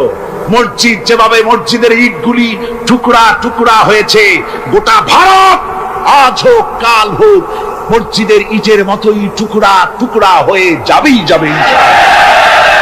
তবে আমার দেশের মুসলমান, আমার দেশের মুসলমানদেরকে মনে রাখতে হবে, আমরা প্রতিশোধের নীতিতে বিশ্বাস করি না। ভারতের বাবরি মসজিদ ভাঙার ব্যাপারে বাংলাদেশের কোনো হিন্দু দায়ী নয়, কথা বুঝতে পেরেছেন? আমরা একজনের অপরাধের শাস্তি আর একজনকে দেই না। বাংলাদেশের কোনো হিন্দু ওই ঘটনার জন্য দায়ী নয়। আমাদের দেশে মন্দির 2-4টা ভেঙেছে, আমরা খবর, এই মন্দিরগুলি মুসলমানেরা ভাঙে। এই মন্দিরগুলি ভারতের এজেন্টদের উস্কানিতে হিন্দুরা নিজেরা ভেঙে, মুসলমানেরা ভাঙে। ভারতীয় দালালেরা বাংলাদেশের সারা পৃথিবীতে সাম্প্রদায়িক সম্প্রীতির ভাব মূর্তিকে ক্ষুণ্ণ করার জন্য এই কাজ তারা করেছে। নরসিংদীতে, আর মিয়া থামো না, নরসিংদীতে সেখানে দেখা গেছে গভীর রাত্রে কাপড়ের দোকানদার হিন্দু ঘরের সমস্ত কাপড় চোপড় সরাইয়া নিজের দোকানে আগুন দিতে গিয়েছে, পুলিশ তখন তারা ধরে। ভারতের পা চাটা গোলামেরা হিন্দুদের দিয়ে কাজগুলি করাইছে, কোন মুসলমান মন্দির ভাঙে নাই। বাংলাদেশ গোটা বিশ্বের বুকে সাম্প্রদায়িক সম্প্রীতির সহস্র বছরের উজ্জ্বল দৃষ্টান্ত, আলহামদুলিল্লাহ। তার কারণ হচ্ছে আল্লাহর নবী বলেছেন, আল্লাহর নবী বলেছেন সংখ্যালঘুরা, সংখ্যালঘু মুসলিম এলাকায়, সংখ্যাগরিষ্ঠ মুসলিম এলাকায় সংখ্যালঘু অমুসলিম যারা, তারা হতেছে পবিত্র আমানত। ওই আমানতের কেউ যদি খেয়ানত করে, অর্থাৎ অমুসলিমদের উপরে যদি কেউ অত্যাচার করে, তাহলে আমি নবী মুহাম্মদুর রাসূলুল্লাহ সাল্লাল্লাহু আলাইহি ওয়াসাল্লাম কিয়ামতের দিন আল্লাহর দরবারে মুসলমানদের বিরুদ্ধে মামলা দায়ের করব। এই জন্য আমরা সবচাইতে পরধর্ম সহিষ্ণু জাত। আমার ভাইয়েরা ভালো করে মনে রাখুন, ভারতের বাবরি মসজিদ সহ এখন তারা আর অন্যান্য মসজিদ ভাঙবার প্ল্যান নিয়েছে, ভাঙতে। তাজমহলকেও তারা ভাঙ, অন্যান্য মসজিদও ভাঙবার পরিকল্পনা নেই। ওরা যদি মসজিদ একটা একটা ভাঙতে ভাঙতে, আল্লাহ না করুন, সবগুলিও যদি ভাঙে, বাংলাদেশের একটা মন্দিরকে আমরা ভাঙতে দেব না। এর নাম ইসলাম। এর নাম কি? ভারতের সাম্প্রদায়িক দাঙ্গা বাঁধিয়ে মুসলমান একটা একটা করে করে সব মুসলমানও যদি তারা মেরে ফেলে দেয়, আল্লাহর কসম বাংলাদেশের একটা অমুসলিমের গায়ে আমরা হাত দিতে দেব না। এর নাম ইসলাম। এর নাম কি? আপনারা যদি কখনো শোনেন যে কোন এলাকার কোন লোক মন্দির ভাঙতে যাচ্ছে অথবা হিন্দুর বাড়ি আক্রমণ করতে যাচ্ছে, সাথে সাথে তাকে ধরে থানায় সোপর্দ করবেন। রাজি আছেন? কারা রাজি? হাত উঁচু করে দেখা। আলহামদুলিল্লাহ, হাত নামা। এই সাম্প্রদায়িক সম্প্রীতি বাংলাদেশে অতীতে ছিল, এখনো থাকবে ইনশাআল্লাহ, ভবিষ্যতেও থাকবে ইনশাআল্লাহ। বলেন ইনশাআল্লাহ। আমাদের শত্রু, আমি বারবার বলছি, হিন্দুরা শত্রু নয়, শত্রু হচ্ছে ভারতীয় এজেন্ট যারা, ভারতের দালাল যারা, ওরা আমাদের, ঠিক কিনা? তারা বাংলাদেশের স্বপ্ন এখানে বসে দেখে, পত্র পত্রিকার মাধ্যমে, টিভির মাধ্যমে হাজারো প্রচেষ্টা তারা চালিয়ে যাচ্ছে ইসলামের বিরুদ্ধে। সুতরাং ইসলামকে জমিনে টিকিয়ে রাখার জন্য চাই সংগ্রাম। তাই আল্লাহ রাব্বুল আলামিন বলেছে, ওয়াতুজাহিদুনা ফি সাবিলিল্লাহি বিআমওয়ালিকুম ওয়া আনফুসিকুম যালিকুম খায়রুল লাকুম ইন কুনতুম তা'লামুন। আল্লাহ পাক বলেন, আমার রাস্তায় জিহাদ করো, জান দাও, মাল দাও, জান দাও, জিহাদ করো, এটাই হলো উত্তম কাজ। যদি তোমরা ইসলাম বুঝে থাকো, এটাই তোমাদের জন্য কল্যাণকর। আগে বলেছেন মালের কথা, পরে জানের কথা। আগে কোনটা? মাল, পরে জান। যেহেতু আমরা জানের চাইতে মালের মহব্বত করি বসি, ঠিক কিনা? তো মালের মহব্বত করি বেশি, আমরা কথায় কথা বলি, আরে ভাই দরকার যদি হয় জানতে দিয়ে দিব, আর জান যদি দিয়েই দেন তো মালটা তো থাকেই গেল। এই জন্য আল্লাহ বলেছেন মাল আগে দাও, তারপরে জান দাও। আমরা খুব চালাক, আমরা জান দিতে প্রস্তুত, মাল দিতে প্রস্তুত নয়। একবার একটা লোক যাচ্ছে রাস্তা দিয়ে, সাথে তার প্রিয় কুকুর, কুকুরটা জিব্বা বেরিয়ে গেছে, মরে যাচ্ছে। কুত্তার মালিক কাঁদতেছে। একজন লোক এসে বলে, ভাই তুমি কাঁদো কেন? কয় যে আমার এই কুত্তাটা খুব প্রিয় কুকুর, কুকুরটা মরে যাচ্ছে তাই কাঁদ। কুকুর মরে কেন? কয় কুকুরটা মরতেছে 3 দিন ধরে আমি কোনো খাবার তাকে দিতে পারি না, সেই জন্য কুকুরটা মরে। আচ্ছা হোক, তবু তো আল্লাহর সৃষ্ট এক প্রাণী, কি খেতে দেওয়া যায়? এদিক ওদিক তাকায় দেখে কুকুরের মালিকের কাছেই রয়েছে একটা পোটলা। কয় মিয়া তোমার এই পোটলার মধ্যে কি? কয় পোটলার মধ্যে হালুয়া আর রুটি। তোমার পোটলার মধ্যে হালুয়া আছে, রুটি আছে। কুত্তা মরে ক্ষুধার জ্বালায় তুমি সেটি কান্দো, ওর থেকে এক টুকরো রুটি দিলেই তো কুত্তা আছে। কুত্তার মালিক বলছে, মিয়া সাহেব ওই সব ফটো আমার শুনেন, এগুলো আমি খুব জানি। রুটি আর হালুয়া দিলেই তো আমার পয়সা খরচ হবে, ওর দরদে যে কান্দতেছি এর জন্য তার পয়সা খরচ হচ্ছেন। আমাদের অবস্থা কিন্তু তাই হয়ে, ইসলাম বিদায় হয়ে যায়, যাক না, কিন্তু আমি কাঁদবো, পয়সা দিব না। রাসূলের করুণ ঘটনাগুলি শুনে চোখের পানি ফেলবো, কিন্তু এই করুণ ঘটনা কেন ঘটলো সেই ময়দানে আমরা পা ফেলবো না। এরকম একটা অ্যাটিটিউড, এ ধরনের একটা মেন্টালিটি আমাদের মধ্যে গ্রো করেছে, ঠিক কিনা কর? আমার ভাইয়েরা, মাল দিতে হবে, জান দিতে হবে, সবকিছুকে উৎসর্গ করে দিতে হবে আল্লাহর দ্বীন প্রতিষ্ঠার জন্য। যার পয়সা আছে, পয়সা দিয়ে কি করবেন যদি আল্লাহর দ্বীন এর জমিনে কায়েম না হয়? আল্লাহর দ্বীন কায়েম না হলে অসত্য, বদমাশি, শয়তানি, সব রকমের অন্যায় কাজ দিয়ে ভরে যাবে দেশ, ক্রমান্বয়ে অশান্তির দিকে যাবে। শান্তি আসবে কেবলমাত্র ইসলাম প্রতিষ্ঠা হলে পরে। আমাদের অবস্থা হলো যে আমরা ওই কুফাবাসীদের মতো, তাদের মতো কুফাবাসীদের মতো। কুফাবাসীরা হযরত ইমাম হোসেনের জন্য দারুণ ভাবে কেঁদেছে, ঠিক কিনা? কুফাবাসীরা ইমাম হোসেনকে দাওয়াত দিছিল কারা? কুফাবাসীরা। অনেকগুলি চিঠি তারা লিখছে। কুফাবাসীরা ইমাম হোসেনকে ভালোবাসতো, দাওয়াত দিয়েছে, তার জন্য কেঁদেছে। কিন্তু কুফাবাসীদের চোখের পানিটা ছিল ইমাম হুসাইনের জন্য, আর অস্ত্র, টাকা পয়সা সবটা ছিল এজিদের। কুফাবাসীদের মতো অবস্থায় আমাদের হয়েছে। কুফাবাসীদের হযরত ইমাম হুসাইনের জন্য তারা শুধু চোখের পানি ফেলেছে, আর টাকা পয়সা অস্ত্রপাতি যা ছিল সব ছিল তাদের এজিদের জন্য। আমাদের অবস্থাও তাই, আমরা ইসলামের জন্য শুধু চোখের পানি ফেলি, আর যখন ভোট দেই তখন ইসলাম যারা চায় না তাদেরকেই ভোট দেই, ঠিক কিনা? আমাদের টাকা, আমাদের পয়সা, আমাদের ইলেকশন, আমাদের হরতাল, আমাদের ধর্মঘট সবকিছু হচ্ছে ইসলাম যায় না, যারা চায় না তাদের জন্য। আর ইসলামের যখন কথা বলি, ইসলামের কথা শুনলে শুধু চোখের পানিটাই ছাড়ি, মহব্বত চোখের পানি দিয়া শেষ করে দিই, আর কিছুই। আমি একবার এইখানে এই শহরে অনেক বছর আগে একটা জানাজায় শরীক। কোন মাঠে আমার এখন তার জানাজার পরে যিনি জানাজা পড়ালেন তিনি বললেন, ওই লাশকে সামনে রেখে বললেন, কেন আসিল? তখন আমি নতুন নতুন চিটাগাং আসছি, আমি ভাষা ভালো করে বুঝি না। একজন বললো কেন আসিল? সবাই কইলো গম আসিল। আমি বললাম যে গম আসিল, মরা মানুষের সাথে গম, আমি আটা গম, সে তাই মনে করেছি যে এটার কি সম্পর্ক। আমি ইমাম সাহেবকে জিজ্ঞেস করলাম যে আপনি বললেন কি, আর জনগণই বা বলুন? যে আমি জিজ্ঞেস করলাম যে লোকটা কেমন ছিল, তো সবাই বললো ভালো ছিল। তা বললাম তো ফায়দা কি? ফায়দা এই যে সবাই বললো ভালো, আল্লাহ তার মাফ করে দিয়া ভালো বলে বেহেশতে পাঠায় দেবে। আশ্চর্য কথা, আল্লাহ কি এইরকম নাকি যে একটা সুদখোর, ঘুষখোর, জেনাকার এ লোক ভালো না খারাপ আমি তা বলতে চাই না, কিন্তু একটা লোক সে কন্ট্রাক্টারি করতে গিয়ে রাস্তাঘাট, স্কুল, কলেজের রড, সিমেন্ট জনমের মতো খাইছে। কথা বুঝতে পেরেছে? সরকারি গিয়ে, ক্ষমতায় গিয়ে গভর্নমেন্টের টাকা পয়সা জনমের মতো শেষ করে ফেলেছে। এই লোকটি সুদখোর, ঘুষখোর, জেনাকার মরে গেছে, আর আসে আপনি কইলেন যে কেন আসিল? সকল বলল গম আসিল, আর আল্লাহ বেহেশত দিয়ে দেবে। তাহলে আল্লাহ হাকামুল হাকিমিন হইলেন কি করে? এরটা কি বিচার হইল নাকি? কি করে সম্ভব? আমার বন্ধুগণ, আমরা যখন মরে যাই, মরার পরে আমাদেরকে কবরের মধ্যে রাখা হয়। কবরের ভিতরে রেখে আমাদেরকে বলা হয়, যারা কবরে রাখে তারা বলে, মৃত্যু ব্যক্তিকে কবরে রাখার সময় বলে, বিসমিল্লাহি আলা মিল্লাতি রাসূলিল্লাহ, আল্লাহর নামে রসুলের দলে উঠাই দিয়ে গেল। আল্লাহর নামে কার দলে উঠাইলো? রসুলের দলে। চিন্তা করেন ভাইরা, আল্লাহর নামে রসুলের দলে উঠাইলেন কারে? ঠিক তার যৌবনকালে যত মিছিল করেছে, ধর্ম নিরপেক্ষতাবাদের পক্ষে মিছিল করেছে, পুঁজিবাদের পক্ষে মিছিল করেছে, সমাজতন্ত্রের পক্ষে মিছিল করেছে, স্লোগান দিয়েছে, দেওয়ালে লিখেছে, বক্তৃতা করেছে, ভোট দিয়েছে, বই লিখেছে, জীবনে যা কিছু করেছে সব করেছে মানুষের তৈরি করা মতবাদের জন্য। তার ভোট ইসলামের কাজে লাগে নাই, তার ইলেকশন ইসলামের কাজে লাগে নাই, তার দেওয়ালের লেখা ইসলামের কাজে লাগে নাই, তার বক্তৃতা, তার টাকা পয়সা ইসলামের কাজে লাগলো না। মরে গেছে, পরে মরা মানুষটারে উঠাইয়া বললা রাসূলুল্লাহর দলে উঠাইয়া দিলাম। এখন বলো রাসূলুল্লাহ কেন তোমার মতো মরা লাশটাকে তিনি গ্রহণ করতে যাবে? তোমার জীবনের কোন কাজই তো ইসলামের জন্য কাজে লাগলো না। তোমার জীবনের একটা দিনও তো ইসলামের কাজে লাগে নাই। মরছো, তারপরে তোমার মরা লাশ রাসূলুল্লাহ বহন করতে যাবেন কেন? কি দায় টাকা পড়েছে তা? সুতরাং আমি বলতে চাই, আজকের মাহফিলে যত জনতা উপস্থিত হয়েছেন, জান এবং মাল সবকিছু দিয়ে লড়াই করতে হবে আল্লাহর রাস্তায়। আমার ভোট, আমার ইলেকশন, আমার স্লোগান, আমার বক্তৃতা, আমার টাকা করি খরচ সবকিছু হবে আল্লাহর জন্য। কুল ইন্না সালাতি ওয়া নুসুকি ওয়া মাহইয়ায়া ওয়া মামাতি লিল্লাহি রাব্বিল আলামিন। সবাই পড়েন, ইন্না সালাতি ওয়া নুসুকি ওয়া মাহইয়ায়া ওয়া মামাতি লিল্লাহি রাব্বিল আলামিন। আল্লাহ পাক বলেছেন, বলো আমার নামাজ, আমার হায়াত, আমার কুরবানি, আমার মত সব আল্লাহর জন্য। কার জন্য? আল্লাহর। সুতরাং জিহাদ হলো আমাদের জন্য অপরিহার্য। সেই কথাটি এতক্ষণ ধরে বুঝালাম। বিশ্ব মানবতার মুক্তি, নারীর মুক্তি, শ্রমিকদের মুক্তি, মানুষের মুক্তি, গরিবের মুক্তি, শ্রমিকের মুক্তি, বিশ্ব মানবতা, নির্যাতিত মানবতার মুক্তি আসতে পারে কেবলমাত্র জিহাদের মাধ্যমে।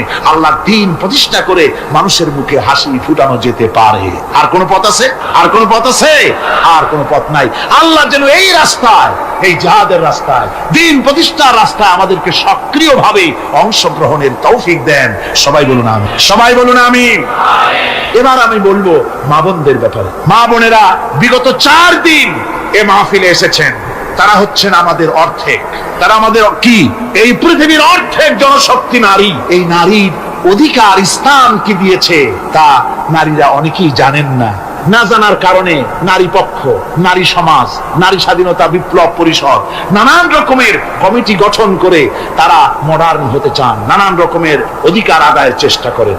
কিন্তু আমি বিশ্বাস করি আমার মা বোনেরা যদি জানতেন ইসলাম তাদেরকে কি অধিকার দিয়েছে, তাহলে রীতিমতো ইসলামকে পাওয়ার জন্য, ইসলাম যে অধিকার দিয়েছে সেই অধিকার লাভ করার জন্য তারা রীতিমতো বিপ্লব করতেন। কি করতেন? বিপ্লব। আল্লাহ রাব্বুল আলামিনের কাছে নারী আর পুরুষ বলে আলাদা কিছু নাই। মানুষ হিসাবে আল্লাহর কাছে নারী আর পুরুষ সমান। আল্লাহর কাছে কোন লোক যদি তাহাজ্জুদের নামাজ পড়ে, কোন পুরুষ, সে যা সওয়াব পাবে নারী তাহাজ্জুদ পড়লে সেই সওয়াব পাবে না, এমনটি নয়। পুরুষ হজ করে যে সওয়াব পাবে, নামাজ পড়ে যে সওয়াব পাবে, নারীও তা পাবে। জোরে বলেন সুবহানাল্লাহ। আল্লাহর কাছে নারী এবং পুরুষ কি? মানুষ হিসেবে তারা উভয় সমান। কিন্তু এই নারীদের জীবনের 3টে স্তর। কটি স্তর? 3টে স্তর। একটা হচ্ছে কন্যা, বধূ, মাতা।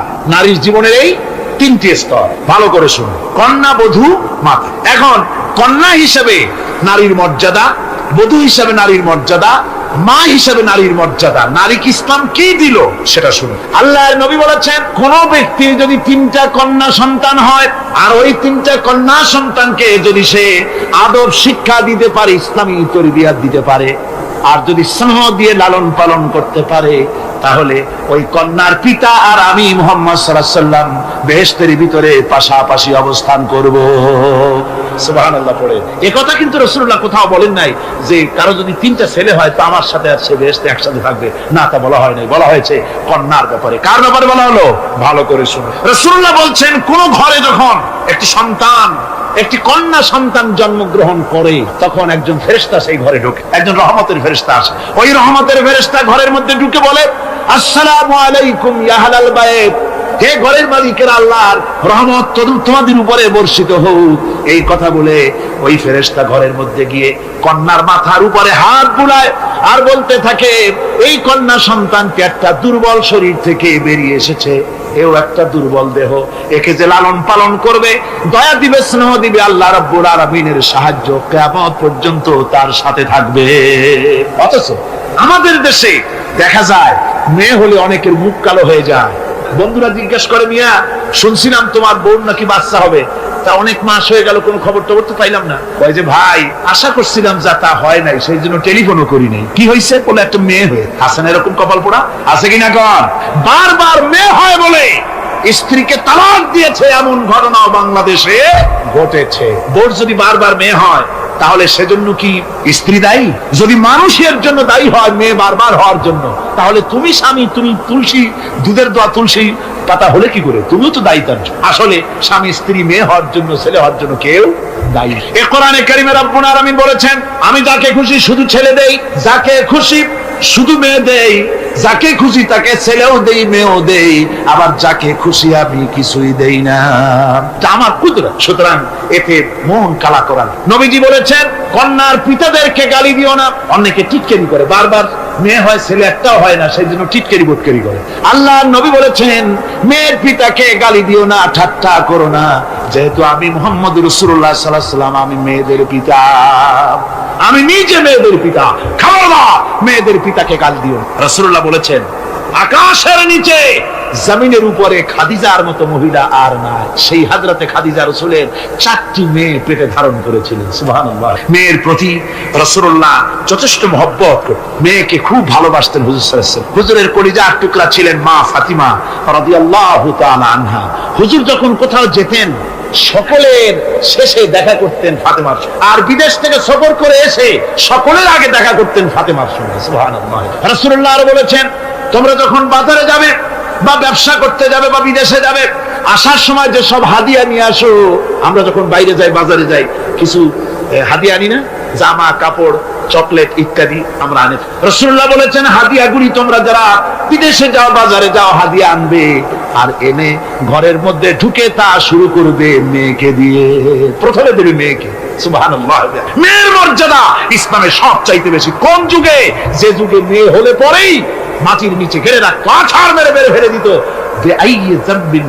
কোন অপরাধে তাদেরকে হত্যা করা হলো আল্লাহ পাক কোরআনে কারীমে, তাদের অপরাধ আর কিছু না, তারা নারী, এই জন্য তাদেরকে মেরে ফেলা হতো। রাসূলুল্লাহ তাদের ইজ্জত দিলেন। সুবহানাল্লাহ। রাসূলুল্লাহ সম্মান দিলেন, ইজ্জত দিলেন তাদেরকে। কন্যা হিসাবে নারীর এই মর্যাদা। ফাতেমাকে রাসূল এত ভালোবাসতেন, ইন্তেকালের সময় হযরত ফাতেমা কাঁদতে কাঁদতে বেহুশ হয়ে যাওয়ার উপক্রম হয়ে গেল। রাসূলুল্লাহ হযরত ফাতেমাকে ইশারা দিলেন, হযরত ফাতেমা তার কান নিয়ে রাসূলুল্লাহর মুখের কাছে লাগাই দিলেন। আল্লাহ নবী কি যেন বললেন কানে কানে, হযরত ফাতেমার কান্না বন্ধ হয়ে গেল। হযরত আয়েশা বলেন মা রাসূলুল্লাহ তোমার কানে কানে কি বললো আর তোমার কান্না বন্ধ হয়ে গেল?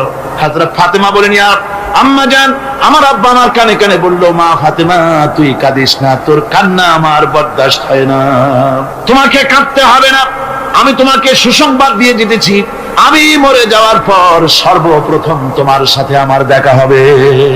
রাসূলুল্লাহর এই ভবিষ্যৎবাণী হযরত ফাতেমা বুঝতে পেরেছেন যে হুজুরের ইন্তেকালের পরে আমার বেশি দেরি হবে না, আমিও তাড়াতাড়ি হুজুরের সাথে শামিল হতে পারবো। হুজুরের ইন্তেকালের 6 মাস পরেই হযরত ফাতেমা রাদিয়াল্লাহু তাআলা আনহা ইন্তেকাল করেছে। কন্যা হিসেবে নারীর মর্যাদা ইসলাম অনেক অনেক গুণে বাড়িয়ে। এই কন্যা শিশু, কৈশোর, যৌবন পেরিয়ে যখন যৌবনে তার বিয়ে হয়ে যায়, আল্লাহ রাব্বুল আলামিন তখন বলেন ওয়া মিন আয়াতিহি আন খালাকা লাকুম মিন আনফুসিকুম আজওয়াজান লিতাসকুনু ইলাইহা ওয়া জাআলা বাইনাকুম মাওয়াদ্দাতান ওয়া রাহমা। আল্লাহ পাক বলেন আমার নিদর্শনের ভিতরে একটি নিদর্শন যে আমি তোমাদের থেকে তোমাদের জোড়া তৈরি করেছি, তোমাদের স্ত্রীদেরকে তৈরি করেছি, তোমাদের সাথে তোমাদের স্ত্রীর ভালোবাসা সৃষ্টি করেছি, মহব্বত সৃষ্টি করেছি। এই মহব্বত আমি আল্লাহ তৈরি করেছি। আর যখন বুড়ো হয়ে যায় মানুষ, স্বামী স্ত্রী যখন বুড়ার বুড়ি হয়, তখন আর ভালোবাসা থাকে না, তখন ওই ভালোবাসা সহৃদয়তার করুণায় আমি আল্লাহ পরিণত করে দেই। বুড়ার জন্য তখন বুড়ি ছাড়া আর উপায় নাই, বুড়িরও আর বুড়া ছাড়া উপায় নাই। তখন ভালোবাসা কোনো বিশেষ কোন অক্ষণীয় ভালোবাসা নয়, তখন একের উপরে অন্য একদম নির্ভরশীল হয়ে পড়ে। আল্লাহ পাক বলেন এই অবস্থা আমি আল্লাহ সৃষ্টি করে দেই। সুবহানাল্লাহ। আল্লাহ পাক বলছেন নারীদের উপরে, নারীদের সাথে, স্ত্রীদের সাথে ভালো ব্যবহার করো। তার কোন ব্যাপারে যদি মনটা তোমার কখনো খারাপ হয়, কোরআন শরীফের মধ্যে আল্লাহ পাক বলে দিয়েছেন পরিষ্কার করে যে কখনো তার সাথে খারাপ ব্যবহার করো না। যদি কখনো মন খারাপ হয় তাহলে চূড়ান্ত কোনো সিদ্ধান্ত নিতে যেও না, বরং তোমার জীবনে ওই স্ত্রীর অনেক অবদান আছে, সেসব কথা মনে করে এই সামান্য কিছু ভুলে যাও। আল্লাহ চান স্বামী স্ত্রীর মহব্বত টিকে থাকুক। আল্লাহ পাকের কাছে তালাক হচ্ছে ঘৃণিত, সবচাইতে ঘৃণিত হালাল হচ্ছে দুইটা, একটা হচ্ছে ভিক্ষাবৃত্তি আর একটা হচ্ছে তালাক। আল্লাহ পাক নারীকে বলেছেন, নারী আর পুরুষকে বলেছেন যে তোমরা হচ্ছে হুন্না লিবাসুল লাকুম ওয়া আনতুম লিবাসুল লাহুন, তোমরা পরস্পরের জন্য পোশাক পরিচ্ছদের মতো অঙ্গাঙ্গি ভাবে একের উপরে অপরের পরিপূর্ণ অধিকার তোমাদের রয়েছে। এই অধিকারের ভিত্তিতে, ভালোবাসার ভিত্তিতে জীবন গড়ার জন্য আল্লাহ পাক বলেছেন। তারপরে তার অর্থনৈতিক অধিকার তাকে দিয়েছে। আল্লাহ পাক মহারানাকে ফরজ করে দিয়েছেন। মহারানা কি করেছেন? ফরজ করে দিয়ে মহারানা ফরজ। এই ফরজকে একটা ট্র্যাডিশন হিসেবে গ্রহণ করা হয়। বড় লোকেরা শোনায় মেয়ের বিয়ে কত, বিয়েতে মহারানা কত হয়েছে, বলে যে 11,07,373 টাকা 75 পয়সা। আদায় করে না মোটেও, বিরাট একটা অঙ্ক শুনাই দিল মানুষদের। আমার ভাইয়েরা জেনে রাখুন, মহারানা তো বাঁধতে হবে ফরজ, মহারানা আদায় করতে হবে। এই মহারানার টাকা যদি আদায় করা না হয়, স্ত্রী যদি স্বেচ্ছায় স্বামীকে মহারানা মাফ করে না দেয়, তাহলে কিয়ামতের দিন আল্লাহর দরবারে ওই স্বামীকে জিনাকারীর কাতারে দাঁড়াতে হবে। জোরে বলেন নাউজুবিল্লাহ। মহারানার টাকা আপনি দিয়ে দিবেন। ওই মহারানার টাকা দিয়ে স্ত্রী যদি লক্ষ কোটি কোটি টাকার মালিক হয় ব্যবসা করে, তারপরেও স্ত্রীর সুখ শান্তি, রোগ শোক, খাওয়া পড়া সবকিছুর দায় দায়িত্ব কার? স্বামীর। সুবহানাল্লাহ। নারীর অধিকার কত বেশি ইসলাম দিয়ে। একটা মহিলা নির্বাচিত কলাম একটা বই লিখেছে, আমি ওই মহিলার নাম নিতে চাই না, আমার ঘৃণা করে। এই মহিলা লিখেছে যে রাসূলুল্লাহ বলেছেন পৃথিবীর সমস্ত জিনিস হচ্ছে ভোগের সামগ্রী, তার মধ্যে শ্রেষ্ঠ ভোগের সামগ্রী হচ্ছে নারী। নাউযুবিল্লাহি মিনাশ যালিক। এমন কথা রাসূল বলেন। রাসূল বলেছেন আদ-দুনিয়া কুল্লুহা মাতাউন ওয়া খায়রুল মাতাউদ দুনিয়া ইমরাতুস সালিহা। হুজুর বলেছেন পৃথিবীর সবকিছুই সম্পদ, এই সম্পদের মধ্যে শ্রেষ্ঠ সম্পদ হচ্ছে ন্যায়পরায়ণা নারী, সচ্চরিত্রা নারী, শ্রেষ্ঠ সম্পদ, নিয়ামত। আর সেইটারে বানাইছে ভোগের। আয়াত হাদিস তার ইচ্ছে মতো ব্যাখ্যা করেছে। সে লিখেছে যে এতদিন পুরুষ নারীকে ধর্ষণ করেছে, নারীদের কি হলো? তোমরাও পুরুষ ধর্ষণ করো। নাউজুবিল্লাহ পড়ে। এ আবার সরকারি চাকরি করে, তারপরেও মুসলমান দেশে এই শয়তানের চাকরিও থাকে। নাউজুবিল্লাহ পড়ে। আশ্চর্য কথা। আমি জানতে পেরেছি এই মহিলা অনেকগুলি স্বামী কর্তৃক পরিত্যক্তা, সেই জন্য পুরুষের উপরে তার দারুণ ঘৃণা, পুরুষের উপরে তার দারুণ ঘৃণা, ধর্মের উপরে তার দারুণ ঘৃণা। সে এখন কমিউনিস্টদের একটা বাছাই করা একটা লাঠি, এটা দিয়ে কোরআন হাদিসের অপব্যাখ্যা করে করে এগুলি সে করে যাচ্ছে নির্বিঘ্নে। সরকার কোনো কথা বলছে, সরকার যে কথা বলছে না, এর জবাব সরকারকে দিতে হবে, আল্লাহর কাছে দিতে হবে, কোনো সন্দেহ নাই। আল্লাহকে গালি দেওয়া হচ্ছে, নবীকে গালি দেওয়া হচ্ছে, রাসূলকে গালি দেওয়া হচ্ছে, বেহেশতকে গালি দেওয়া হচ্ছে, অথচ সরকার একটা নাটকের মধ্যে আরবি পড়া নিষেধ করা হচ্ছে। আমি প্রথম দিন বলেছি কি জানি নাটকের নাম, বারান্দা। আচ্ছা যাই হোক, সেই নাটকের মধ্যে দেখানো হচ্ছে যে আলিফ বা তাসা পড়াচ্ছে মৌলবি আলী। একটা হিন্দুর স্ত্রী, মুসলমান সে, কিন্তু বউ হিন্দু, সে হয়েছে নাই। সে এসে বলছে এসব বন্ধ করো, এই কথার জাস্টিফিকেশন কত? যদি ছেলেরা এ বি সি ডি পড়তে থাকে, আর যদি বলা হতো সব বন্ধ কর, এর একটা যৌক্তিকতা না। পড়তেছে আলিফ বা তাসা, সব বন্ধ কর, তার মানে কি? আলিফ বা তাসা হলো কোরআন, এর মানে কি? কোরআন। সুতরাং টেলিভিশনের মাধ্যমে কোরআনকে বন্ধ করার চেষ্টা চালাচ্ছে ভারতের গোলামেরা। সরকার চুপ করে থাকছে, সরকার নীরব। এর জবাব সরকারকে পেতে হবে, এড়াতে পারবে না। সুতরাং বলতেছিলাম, নারীর অধিকার প্রতিষ্ঠিত করেছে ইসলাম। কে করেছে? ইসলাম বলেছে মহারানার টাকা আদায় করছে। সেই মহারানার টাকা আদায় করা হলো না, এখন উল্টা, এখন মহারানা আদায় করে পুরুষেরা। সেটার নাম কি? যৌতুক। কন্যা পক্ষের কাছের থেকে যৌতুক নামে কৌতুক করে। ছেলে যখন ম্যাট্রিক পাস করে, তখন ছেলের পিতা এতটুকুন হাক, যখন বিএ পাস করে এতটা, যখন এমএ পাস করে ছেলের বাবা তখন হাঙ্গরের মতো এতটা হাক। যত টাকা খরচ হয়েছে মেয়ের বাপের কাছ থেকে কড়ায় গন্ডায় উসুল করে নেবে। তারপরে ছেলে আর মেয়ের বিবাহ ঘটায় দেয়, মাঝখানে ওরা কি করে? ঘটক। এই ঘটক ঘটকালি। অমুকের ছেলে ইঞ্জিনিয়ার, খুব ভালো ছেলে, দারুণ ভালো, বলে কত ভালো, থানায় খুব রিপোর্ট আছে, তাই দেখো খুব ভালো ছেলে। তা কি লাগবে? কালার টেলিভিশন লাগবে 10টা, তারপরে পাজেরো জিপ লাগবে, 14 লক্ষ টাকা ক্যাশ লাগবে, আবুধাবিতে চাকরি লাগবে, ওয়াশিংটন ডিসিতে বাড়ি করে দেওয়া লাগবে। মানে মেয়ে জন্ম দিয়ে মেয়ের বাপ এমন পাপ করছে যে এটা চালাতে গিয়া ছেলের বাপের তার 14 গোষ্ঠীর স্বাদ মিটাই দিতে হবে। এমন ছোট লোক, এমনই ছোট লোক কন্যার পিতার কাছ থেকে চাইয়ে চাইয়ে আদায় করে নেয়। এর চাইতে ভিক্ষুক, এর চাইতে খয়রাতি, এর চাইতে ছোট লোক আর কেউ হতে লজ্জা করা উচিত, শরম করা উচিত, মনে করা উচিত ওই লোক তো তার কলিজার টুকরাটাই আমাকে দিয়ে দিল। 16 বছর 20 বছর লালন পালন করে কলিজার টুকরা মেয়েটাই তো আমাকে দিয়ে দিচ্ছে, আবার টেলিভিশন চাই কেন? ঘটক যা কন্ট্রাক্ট করলো, যদি তার থেকে কিছু কম হয় বিয়া ভাঙ্গে যায়, তাহলে বোঝা গেল কি মেয়ে বিয়ে করলো না টেলিভিশন বিয়ে করলো? তাহলে মেয়েটে বাদ দিয়ে টেলিভিশন কিনে তাই নিয়ে ঘুমাও। নাউজুবিল্লাহি মিন যালিক। কপাল পোড়া মুসলমান। মুসলমান যৌতুক মুসলমানদের জন্য দাবি করে আদায় করে নেওয়া জায়েজ নাই। আপনারা আমাকে জবাব দেন, শুকরের মাংস খাওয়া মুসলমানের জন্য কি? পায়খানা খাওয়া মুসলমানের জন্য কি? মনে রাখুন, শূকরের মাংস আর পায়খানা খাওয়া মুসলমানদের জন্য যেমন হারাম, যৌতুকের একটা সুতা দাবি করে আদায় করা ঠিক সেরকম হারাম।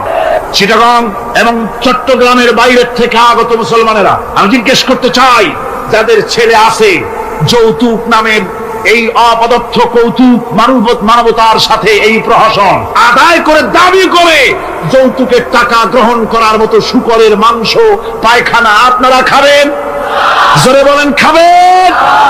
যারা ছেলের পিতা আছেন, কোরআনের মাহফিলে হাত উঁচু করে আমাকে দেখাতে হবে, কন্যা পক্ষের কাছ থেকে দাবি করে একটা সুতা আদায় করবেন না। কারা তারা? হাত উঁচু করে দেখা, হাত উঁচু করে রাখতে হবে। আলহামদুলিল্লাহ, হাত নামান, হাত নামান। আমি বলেছিলাম ছেলেদের পিতারা হাত তুলবে, কিন্তু বাচ্চা ছেলেরাও হাত তুলে ফেলেছে। অসুবিধা নাই, সব শিশুরা ঘুমিয়ে আছে, কি জানি লক্ষ পিতা লক্ষ শিশু ঘুমিয়ে আছে, হ্যাঁ, সব শিশুদের অন্তরে। কাজে এই শিশুরাই একদিন পিতা হবে, তখন যেন আল্লাহ এই ওয়াদাটা তাদের মনে করায় দেন। জোরে কোন আমিন, জোরে বলেন আমিন। আপনাদের জানা মতে যদি যৌতুক কেউ আদায় করে টের পান, সালাম দিবেন না, তার সঙ্গে সামাজিক বয়কট করবেন, যেহেতু সে নারী নির্যাতনকারী। ঠিক কিনা বলেন? মা বোনেরা সম্মানের পাত্র, তাদেরকে বিয়ে করবেন সম্মান দিয়ে, আপনি টাকা দিয়ে বিয়ে করবেন, আপনাকে পয়সা দেওয়া হবে কেন? শ্বশুর যদি ইচ্ছে করে আপনাকে একটা কলম দেয়, শেরওয়ানি কাপড় দেয়, তো আবার থালাবাটি ঘড়ি দিতে হবে, তুমি কি খয়রাতি? সম্মান থাকা উচিত, পার্সোনালিটি থাকা উচিত। শ্বশুরের টাকা দিয়ে বড়াই করবে, শ্বশুরের টাকা দিয়ে বাড়ি করবা, চাকরি করবা, লজ্জা করে না মুসলমান? নারী জাতির সম্মান আল্লাহ দিয়েছেন। কে দিয়েছেন? স্ত্রীকে রাসূলুল্লাহ কত ভালোবাসতেন। আল্লাহর নবী বলেছেন, আমার কাছে তিনটা জিনিস প্রিয়, একটা হচ্ছে সুগন্ধি, একটা হচ্ছে নামাজ, আর একটা হচ্ছে স্ত্রী। সুবহানাল্লাহ, স্ত্রী আমার কাছে প্রিয়। হুজুর বলেছেন, তোমাদের মধ্যে সেই ব্যক্তি উত্তম যে ব্যক্তি তার স্ত্রীর কাছে উত্তম। আমি আমার স্ত্রীদের কাছে উত্তম ব্যক্তি। সুবহানাল্লাহ। রাসূলুল্লাহ স্ত্রীকে কত ভালোবাসতেন। বিশ্বনবী রাজনৈতিক কর্মকাণ্ড চালাচ্ছেন, যুদ্ধের দামামা বাজতেছে, চতুর্দিকে কত অশান্তি, সবকিছু চলছে, স্ত্রীর হক আদায় করতে ভুলে যান। রাতের বেলায় হযরত আয়েশার বয়স কম, তাকে নিয়ে রাসূলুল্লাহ একটু সুযোগ পেয়ে বলছেন, আয়েশা সব তো ঘুমিয়ে, চলো আমরা একটু দৌড়াই। ওই যে দূরে একটা জিনিস দেখা যায়, দৌড় দাও, দেখি কি আগে যায়। দুজনে দৌড় প্রতিযোগিতা করলেন। দৌড় প্রতিযোগিতায় হযরত আয়েশা ফার্স্ট হলেন, হুজুর পিছনে পড়ে। হযরত আয়েশা খুব আনন্দ করলেন যে আপনি কিন্তু আমার সাথে দৌড়ে পারলেন। পরবর্তী কিছু কাল যাওয়ার পর হযরত আয়েশা বলেন, হুজুর আজকে আবার বললেন যে চলো আয়েশা একটু দৌড়াই। হযরত আয়েশা বলছেন যে সেদিনের তুলনায় আমার শরীর একটু, আমি মুটিয়ে গেছি, শরীরটা স্থূল হয়েছে, আমি আজকে দৌড়ালাম কিন্তু পারলাম না, রাসূল আগে চলে গেলেন। আমি হাঁপাতে হাঁপাতে যখন হুজুরের কাছে চলে গেছি, হুজুর তখন মুস্কি হেসে আমাকে বললেন, আয়েশা ওই সেই দিনের জবাব আজকে দিয়ে দিলাম। সুবহানাল্লাহ বিহামদিহি, সুবহানাল্লাহ বিহামদিহি। বিশ্ব নবী কত বড় আদর্শ বিশ্ব মানবতার জন্য। তিনি বলেছেন, আরাফাতের ময়দানে রাসূলুল্লাহ বলেছেন, তোমরা যেমন পড়বে তোমার স্ত্রীদেরকে তেমন পড়াবে, তোমরা যেমন খাবে তোমার স্ত্রীদেরকে তেমন খাওয়াবে, স্ট্যান্ডার্ড মেনটেন করবে। তুমি ভালো দামের কাপড় পরবে, স্ত্রীকে খারাপ দিবে তা নয়। অধিকার দুজনেরই সমান, স্বামী এবং স্ত্রী সমান অধিকার। কিন্তু আমরা তা বুঝতে পারি না, বুঝতে চাই না। আমরা অনেকে মনে করেছি বিয়ে যখন করছি তখন আমি তো নওয়াবজাদা রাসূলুল্লাহ খান, আর বউ তো কেনা দাসী না, সে কিন্তু দাসী, তার মর্যাদা আছে, তার সম্মান আছে, তার সম্মান আপনাকে দিতে হবে। রাসূলুল্লাহ দিয়েছেন, আপনাকে রান্না বান্না হতে দেরি হয়, কত গালাগালি শুনতে হয় নারীকে। আল্লাহর নবীর স্ত্রী হযরত আয়েশা বলেছেন, আল্লাহর নবী কাজ করে, মানুষের সঙ্গে কথা বলে, রাষ্ট্রীয় দায়িত্ব পালন করে, ঘরের ভিতরে এসে যখন দেখেছেন রান্না হতে দেরি আছে, রাসূলুল্লাহ বিরক্ত হন নাই, ভুরু কুঞ্চিত করেন নাই, চোখ মোটা করেন নাই, আমাকে কোনো কথা শোনান নাই, বরং আমার কাছে বসে রান্নায় আমাকে সহযোগিতা করেছে। সুবহানাল্লাহ। এই হলো আল্লাহর রাসূল, এই হলো বিশ্ব নবী। স্ত্রীর সঙ্গে কি মহব্বত! সুবহানাল্লাহ। হুজুর মহব্বত করতেন স্ত্রীদেরকে। রাসূলুল্লাহর ঘরে দৌলত ছিল না, কিন্তু মহব্বত দিয়ে ভরা ছিল ঘরটা।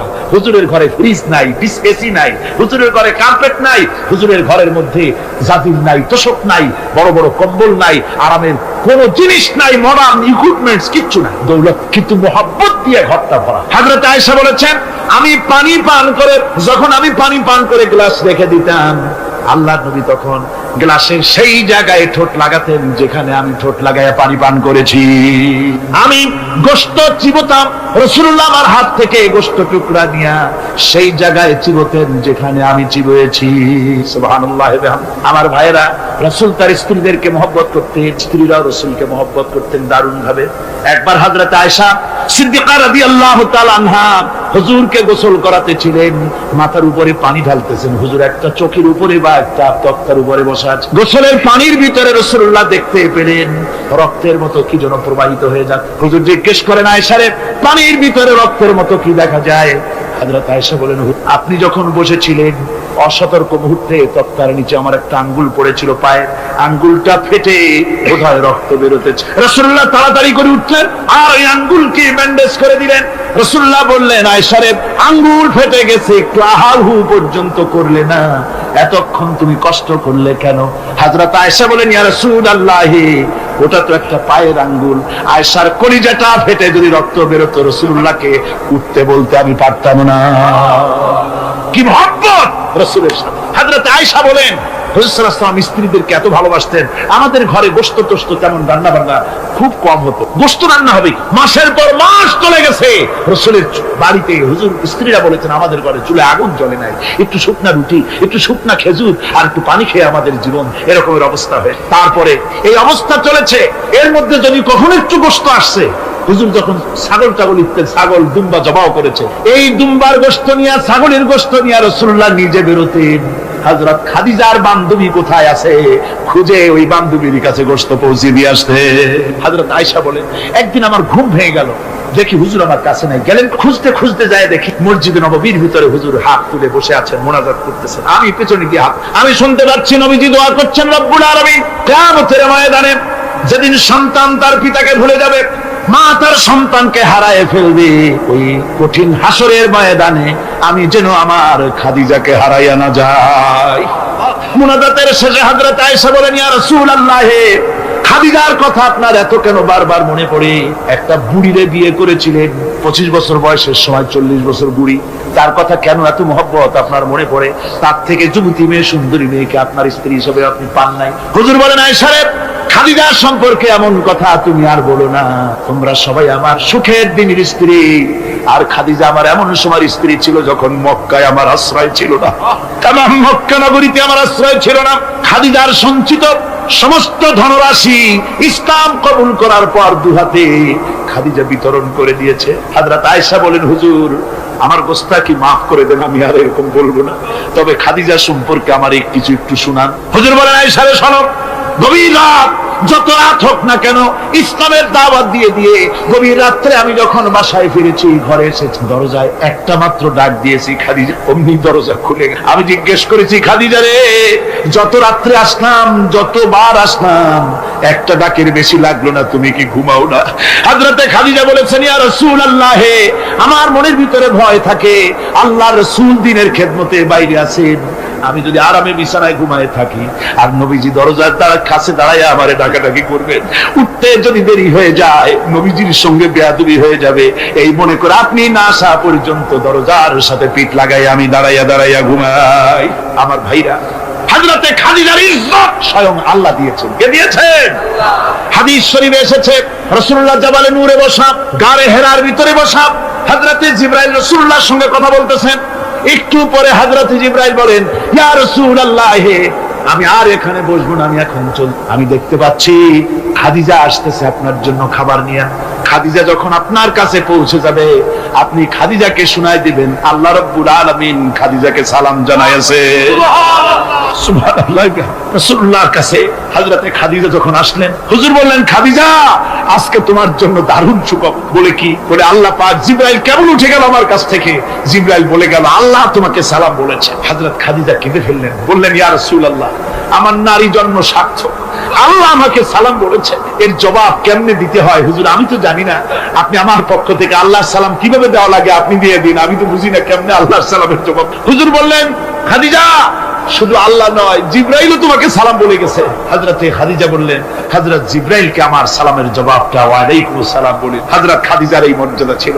আমার ভাইরা, রাসূল পাক সাল্লাল্লাহু আলাইহি ওয়াসাল্লাম এভাবে মহব্বত করেছেন স্ত্রীদেরকে। সুতরাং স্বামী স্ত্রীর মহব্বত আল্লাহর জান্নাতি নিয়ামত। কিসের নিয়ামত? যে ঘরের মধ্যে স্বামী স্ত্রীর মধ্যে মিল মহব্বত আছে, এটা বেহেশতের মতো। আর যেখানে মিল মহব্বত নাই, এটা জাহান্নামের মতো। ঠিক কি? সুতরাং মহব্বত করুন, বেশি বেশি স্যাক্রিফাইস করুন, বেশি বেশি স্যাক্রিফাইস। নারীদের ব্যাপারে বলা হয়েছে, পুরুষকে বলা হয়েছে অধিকার আদায় করো, সব ব্যাপারে সমান অধিকার। কিন্তু নারীকে একটা ব্যাপারে বলা হয়েছে, নারী শোনো, পুরুষের মর্যাদা তোমার চাইতে আল্লাহ রাব্বুল আলামিন বেশি দিয়েছেন। আর রিজালু কাওয়ামুনা আলান নিসা, নারীদের উপরে পুরুষের প্রাধান্য আল্লাহ পাক দান করেছেন। একজন সাহাবী বলেছিলেন, ইয়া রাসূলুল্লাহ, জংলি উট দেখলাম আপনার পায়ের উপরে সেজদায় পড়ে গেল, আপনি যদি আমাদেরকে অনুমতি দিতেন না, আপনাকে আমরা সেজদা করতাম। আল্লাহর নবী বললেন, মানুষ মানুষকে সেজদা করা, এ পারমিশন যদি আমি দিতাম, তাহলে দুনিয়ার সমস্ত স্ত্রীদেরকে বলতাম তারা যেন তাদের স্বামীকে সেজদা দেয়। স্বামীর মর্যাদা এখানে। সুতরাং অধিকার সমান, কোনো সন্দেহ নাই, কিন্তু স্বামীর একটা আলাদা মর্যাদা আছে, সেই সম্মানও তাকে দিতে হবে। এরপরে এই সমান অধিকারের ভিত্তিতে স্বামী স্ত্রী চলতে থাকে। মাঝখানে আল্লাহ পাক তাদেরকে সন্তান দান করে। আল্লাহ তাদেরকে, নারীকে লেখাপড়ার অধিকার দিয়েছেন, ইসলাম তাকে লেখাপড়ার অধিকার দিয়েছে, শিক্ষার অধিকার দিয়েছে। হযরত আয়েশা সিদ্দিকা রাদিয়াল্লাহু তাআলা আনহা শিক্ষয়িত্রী ছিলেন, হাফেজা ছিলেন, হাদিসের হাফেজা ছিলেন, কোরআনের হাফেজা ছিলেন, হাজার হাজার সাহাবায়ে কিরামদের তিনি উস্তাদ ছিলেন। সুবহানাল্লাহ। নারীদের ব্যাপারে অধিকাংশ মাসালা হযরত আয়েশা সিদ্দিকা রাদিয়াল্লাহু তাআলা আনহার অবদান। সুবহানাল্লাহ। নারী যুদ্ধ করেছে, যুদ্ধের ময়দানে নারীর অধিকার আছে। নারী চাকরি করতে পারবে, নারী ব্যবসা করতে পারবে, নারী লেখাপড়া করতে পারবে, নারী সেনাবাহিনীতে যেতে পারবে, নারী সাক করতে পারবে, কিন্তু পর্দার কিসের মাধ্যমে? স্বামী এবং পুরুষ এবং নারী মাঝখানে একটা পর্দা থাকতে হবে। সে কথা একটু পরে বলবো। এবার এই বধূ কিছুদিন পর মা হয়ে গেল। কি হয়ে গেল? মা হয়ে গেল। মা যখন হয়ে গেল, মর্যাদা আরো এক ধাপ বেড়ে গেল। আল্লাহ রাব্বুল আলামিন মায়ের মর্যাদা বেশি করে দিলেন। আল্লাহ পাক কোরআনে কারীমের মধ্যে বলেন, ওয়াসাইনাল ইনসানা বিওয়ালিদাইহি ইহসানা হামালাতুহু উম্মুহু কুরহাম ওয়া ওয়াদাতুহু কুরহাম ওয়া হামলুহু ওয়া ফিসালুহু 30 শাহরা। আমি পৃথিবীর সমস্ত মানুষকে উপদেশ দিয়েছি, তোমরা তোমাদের মায়ের প্রতি সম্মান করো, এহসান করো। তোমার মা তোমাকে গর্ভধারণ করেছে অত্যন্ত কষ্টের সাথে, আর ডেলিভারিও করেছে কষ্টের সাথে। খবরদার মায়ের সাথে বেয়াদবি করো না। কে বলেছেন? আল্লাহ পাক বলেছেন, মায়ের এহসান। আল্লাহ রাব্বুল আলামিন মা বাবার জন্য দোয়া করতে বললেন। আল্লাহ পাক বলেন, মা বাবার সামনে যেন কখনো মাথায় ঝাঁকি দিয়া চোখটা মোটা করে মা বাবার সঙ্গে কথা বলো না। ওয়া কুল্লাহুমা কাওলান কারীমা। মা বাবার সঙ্গে যখন কথা বলবে, সম্মান সূচক কথা বলবে। আর মা বাবার জন্য আমার কাছে দোয়া কর। কে শিখায়? আল্লাহ। কে শিখান? আল্লাহ বলছেন, বান্দারে তোর মা বাবার জন্য আমার কাছে দোয়া করবি। রব্বিরহামহুমা কামা রাব্বায়ানি সগীরা। জোরে জোরে পড়েন, রব্বিরহামহুমা কামা রাব্বায়ানি সগীরা।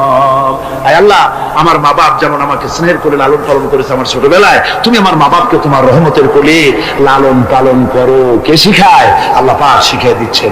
আমার ভাইরা, ইয়েমেন থেকে একজন লোক এসেছে। হাদিস, ইয়েমেন থেকে একজন লোক এসেছে হুজুরের সামনে, তার বুড়ি মা সাথে। বলছে, হুজুর, এই অচল বুড়ি মা, হাঁটতে পারে না, চলতে পারে না, এই আমার মা। এরে ঘাড়ে করিয়া আমি ওকুফে আরাফা করেছি, একে নিয়ে মিনা মুজদালিফা করেছি, রমি করেছি, একে নিয়ে আমি সাফা মারওয়া সাই করেছি।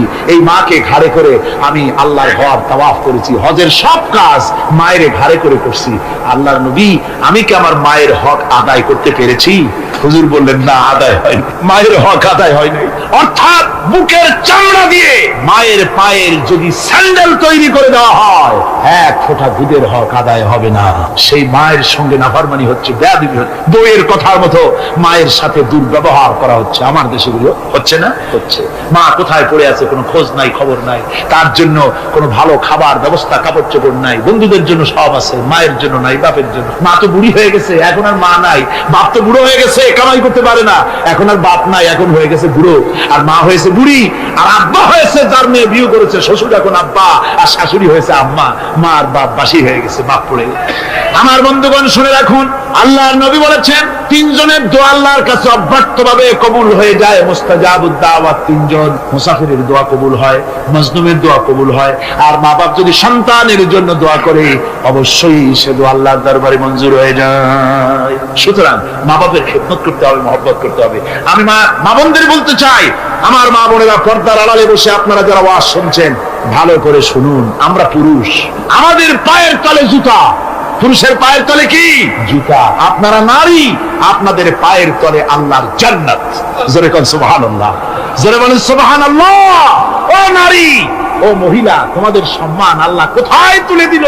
পুরুষের পায়ের তলে জুতা, তুমি নারী, তোমার পায়ের তলে আল্লাহর বেহেশত। আল জান্নাতু তাহতা আকদামিন নিসা, মায়ের পায়ের তলে আল্লাহর বেহেশত। সুবহানাল্লাহ পড়েন, সুবহানাল্লাহ পড়েন। আল্লাহ রাসূল বলেছেন, মা বাপ যদি, বুখারী শরীফের হাদিস, মা বাপ যদি অসন্তুষ্ট হয় আল্লাহ অসন্তুষ্ট হয়ে যান, মা বাপ সন্তুষ্ট হন আল্লাহ সন্তুষ্ট হয়ে যান। সুবহানাল্লাহ। আমরা বিভিন্ন জায়গায় হাদিয়া তোহফা নিয়ে যাই, যেখানে দোয়া কবুল হওয়ার সম্ভাবনা কম, 50-50 হইলেও পারে না হইলেও, সেইখানে পয়সা পাতি, হাদিয়া তোহফা, নজর নিয়াজ নিয়ে যায়। আর যেখানে 100% সিউরিটি আছে সেখানে হাদিয়া তোহফা দিই। মা বাপকে হাদিয়া তোহফা, মা বাপের পায়ের উপরে চুমা খান, কিসমত পাল্টে যাবে, তকদীর পাল্টে যাবে। মা বাপকে ভালোবাসো। সুতরাং মায়ের মহব্বত, মাকে আল্লাহ পাক এভাবে মহব্বত, তাকে সম্মান দিয়েছেন। নারী কন্যা হিসেবে, বধূ হিসেবে, মাতা হিসেবে তার মর্যাদা সব। এরপরে বলবো পর্দার কথা। আমার মা বোনেরা, আল্লাহ রাব্বুল আলামিন মহিলাদেরকে বলেছেন, পুরুষদেরকে বলেছেন, কুল্লিল মুমিনিনা ইয়াগুদ্দু মিন আবসারিহিম। ও নবী, মুমিন পুরুষদেরকে বলে দেন তারা যেন তাদের চক্ষুকে করোনারি থেকে নিম্নগামী রাখে। আর মহিলাদেরকে বলা হয়েছে কুল্লিল মুমিনাতি ইয়াগুদুনা মিন আবসারিহিন্না। ও মুমিনা মহিলারা, তোমরা যেন তোমাদের চক্ষুকে পর পুরুষ থেকে যেন নিম্নগামী রাখো। এটা আল্লাহর হুকুম। কার হুকুম? আল্লাহর হুকুম। পর্দায় থাকতে আল্লাহ বলেছেন, আল্লাহ পাক বলেছেন, ওয়াকারনা ফি বুয়ুতিকুন্না ওয়ালা তাবাররাজনা তাবাররুজাল জাহিলিয়াতিল উলা। খবরদার, তোমরা জাহালাতের যুগের মতো ঠাক ঠামক নিয়ে চলাফেরা করো না। তোমরা মানুষকে তোমাদের সৌন্দর্য বিকশিত করে দেখায়ো না। কোরআনে কারীমে সূরা নূরে বলা হয়েছে, প্রত্যেকটি বয়সপ্রাপ্ত নারী এমন একটা চাদর পরবে যে চাদর পরলে তার মাথা, তার গলা, তার বুকটা ঢেকে যাবে। এরকম একটা চাদর পরা ইসলাম কি করেছে? ফরজ করে দিই। আল্লাহ পাক ফরজ করেছেন। কি করেছেন? ফরজ করে দিই। মা বোনেরা, আপনারা মেহেরবানি করে এমন একটা চাদর পরবেন। আজকাল ওড়না আছে ঠিকই, কিন্তু ওড়না যে অর্থে ব্যবহার করতে বলা হয়েছে ওই অর্থে নাই। এখন ওড়না মেয়েরা অনেক ক্ষেত্রে মাফলারের মতো গলায় ঝুলাই রাখে, গামছার মতো ঝুলাই রাখে।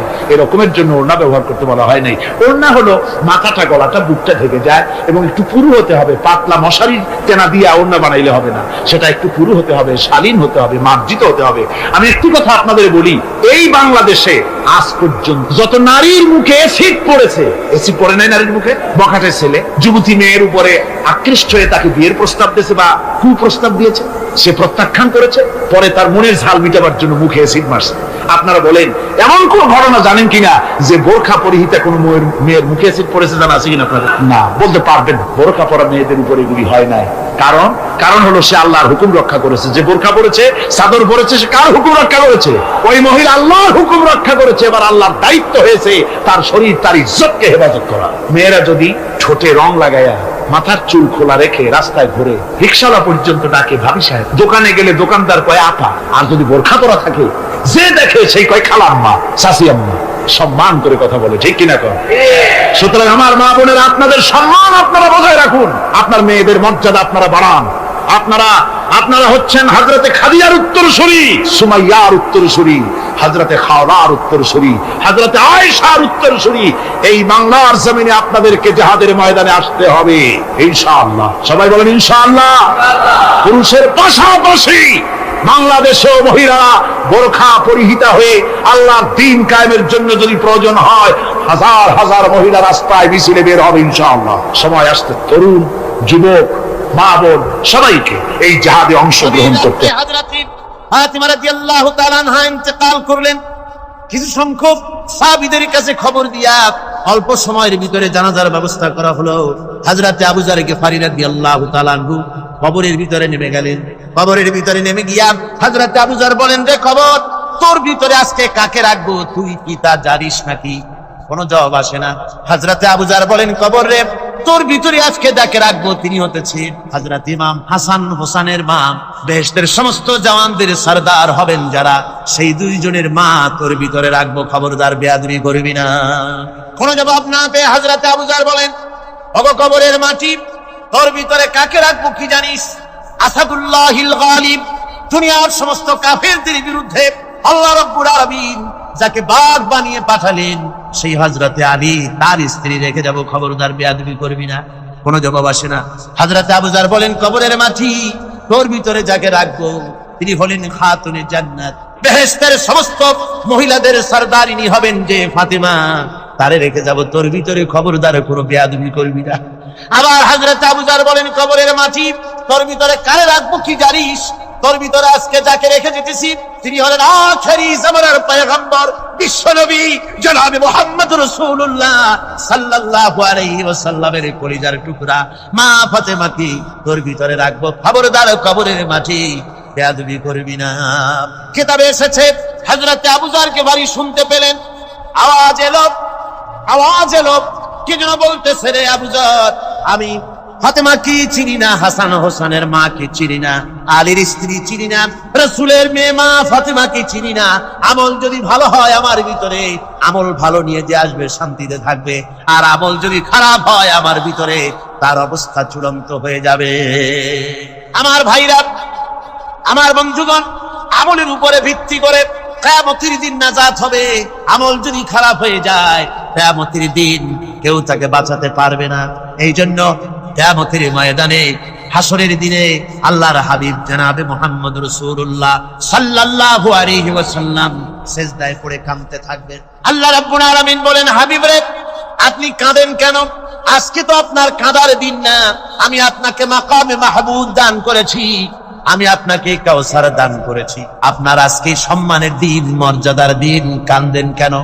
আল্লাহর হাবিব বলবেন, রব্বুল আলামিন, মাকামে মাহমুদ পেয়েছি, কাউসার পেয়েছি, কান্দি এই জন্য আমি দেখতে পাচ্ছি আবার সামনে দিয়া ফেরেশতারা আমার উম্মতগুলি জাহান্নামের দিকে নিয়ে যায়। আল্লাহ রাব্বুল আলামিন বলবেন, ওগো আমার হাবিব, আমি আপনাকে ক্ষমতা দিলাম, আপনার জান্নাতি উম্মতগুলি আপনি বেছে নেন। আল্লাহর হাবিব তার জান্নাতের উম্মতগুলি বাঁচতে থাকবেন। হযরত আয়েশা বলেন, ইয়া রাসূলুল্লাহ, কিয়ামতের ময়দানে লক্ষ কোটি কোটি মানুষের ভিতরে আপনার জান্নাতি উম্মত আপনি চিনবেন কি করে? হুজুর বলেন, আয়েশা, কোন একটি ঘোড়ার কপাল যদি থাকে সাদা, এই সাদা কপালওয়ালা ঘোড়াটা যদি অসংখ্য ঘোড়ার ভিতরে যদি হারিয়ে যায়, তাহলে সাদা কপালওয়ালা ঘোড়ার মালিক তার ঘোড়াকে পাবে কিনা বলো? হযরত আয়েশা বলেন, হুজুর, অনায়াসে পাবে। আল্লাহ রাব্বুল আলামিনের হাবিব বলেন, আয়েশা রে, কিয়ামতের ময়দানে আমার যেই উম্মতেরা নামাজি ছিল, দিনদার ছিল, পরেজগার ছিল, দুনিয়ার বুকে ঈমান নিয়ে যারা চলাফেরা করেছে, আমার দিন কায়েমের, আল্লাহর দ্বীনের জন্য যারা কাজ করেছে, ওদের চেহারা নূর চমকাতে থাকবে, ঈমানের নূর কিয়ামতের দিন চমকাতে থাকবে। সেই ঈমানের নূর দেখে দেখে আমি আমার জান্নাতি উম্মতগুলি আমি বেছে নেব। হযরত ফাতিমা রাদিয়াল্লাহু তাআলা আনহাকে রাসূলুল্লাহ সাল্লাল্লাহু আলাইহি ওয়াসাল্লাম অত্যন্ত ভালোবাসতেন, মহব্বত করতেন তার স্ত্রীদেরকেও। তার স্ত্রীরাও রাসূল করিম সাল্লাল্লাহু আলাইহি ওয়াসাল্লামকে ভালোবাসতেন প্রাণ উজাড় করে দিয়ে। নবীজি বলেছেন, কন্যার পিতাদেরকে গালি দিও না।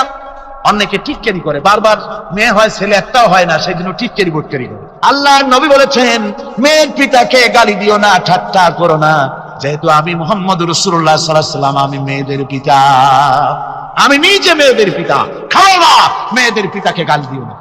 রাসূলুল্লাহ বলেছেন, আকাশের নিচে জমিনের উপরে খাদিজার মতো মহিলা আর নাই।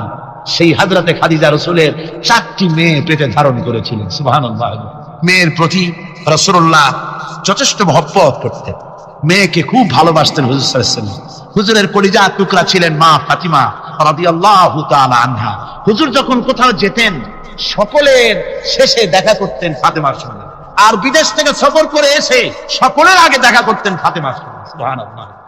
রাসূলুল্লাহ আরো বলেছেন, তোমরা যখন বাজারে যাবে বা ব্যবসা করতে যাবে বা বিদেশে যাবে, আসার সময় যে সব হাদিয়া নিয়ে আসো। আমরা যখন বাইরে যাই, বাজারে যাই, কিছু হাদিয়া আনি না? জামা, কাপড়, চকলেট ইত্যাদি আমরা আনে থাকি।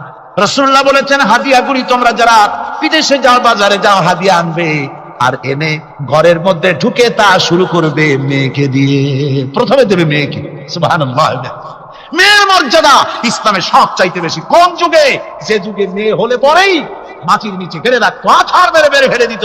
বেআইনি যামবিন কুতিলা, কোন অপরাধে তাদেরকে হত্যা করা হলো। আল্লাহ পাক কোরআনে কারীমের মধ্যে বলেছেন তাদের অপরাধ আর কিছু না, তারা নারী, এই জন্য তাদেরকে মেরে ফেলা হতো। রাসূলুল্লাহ তাদের ইজ্জত দিলেন। সুবহানাল্লাহ বিহামদিহি।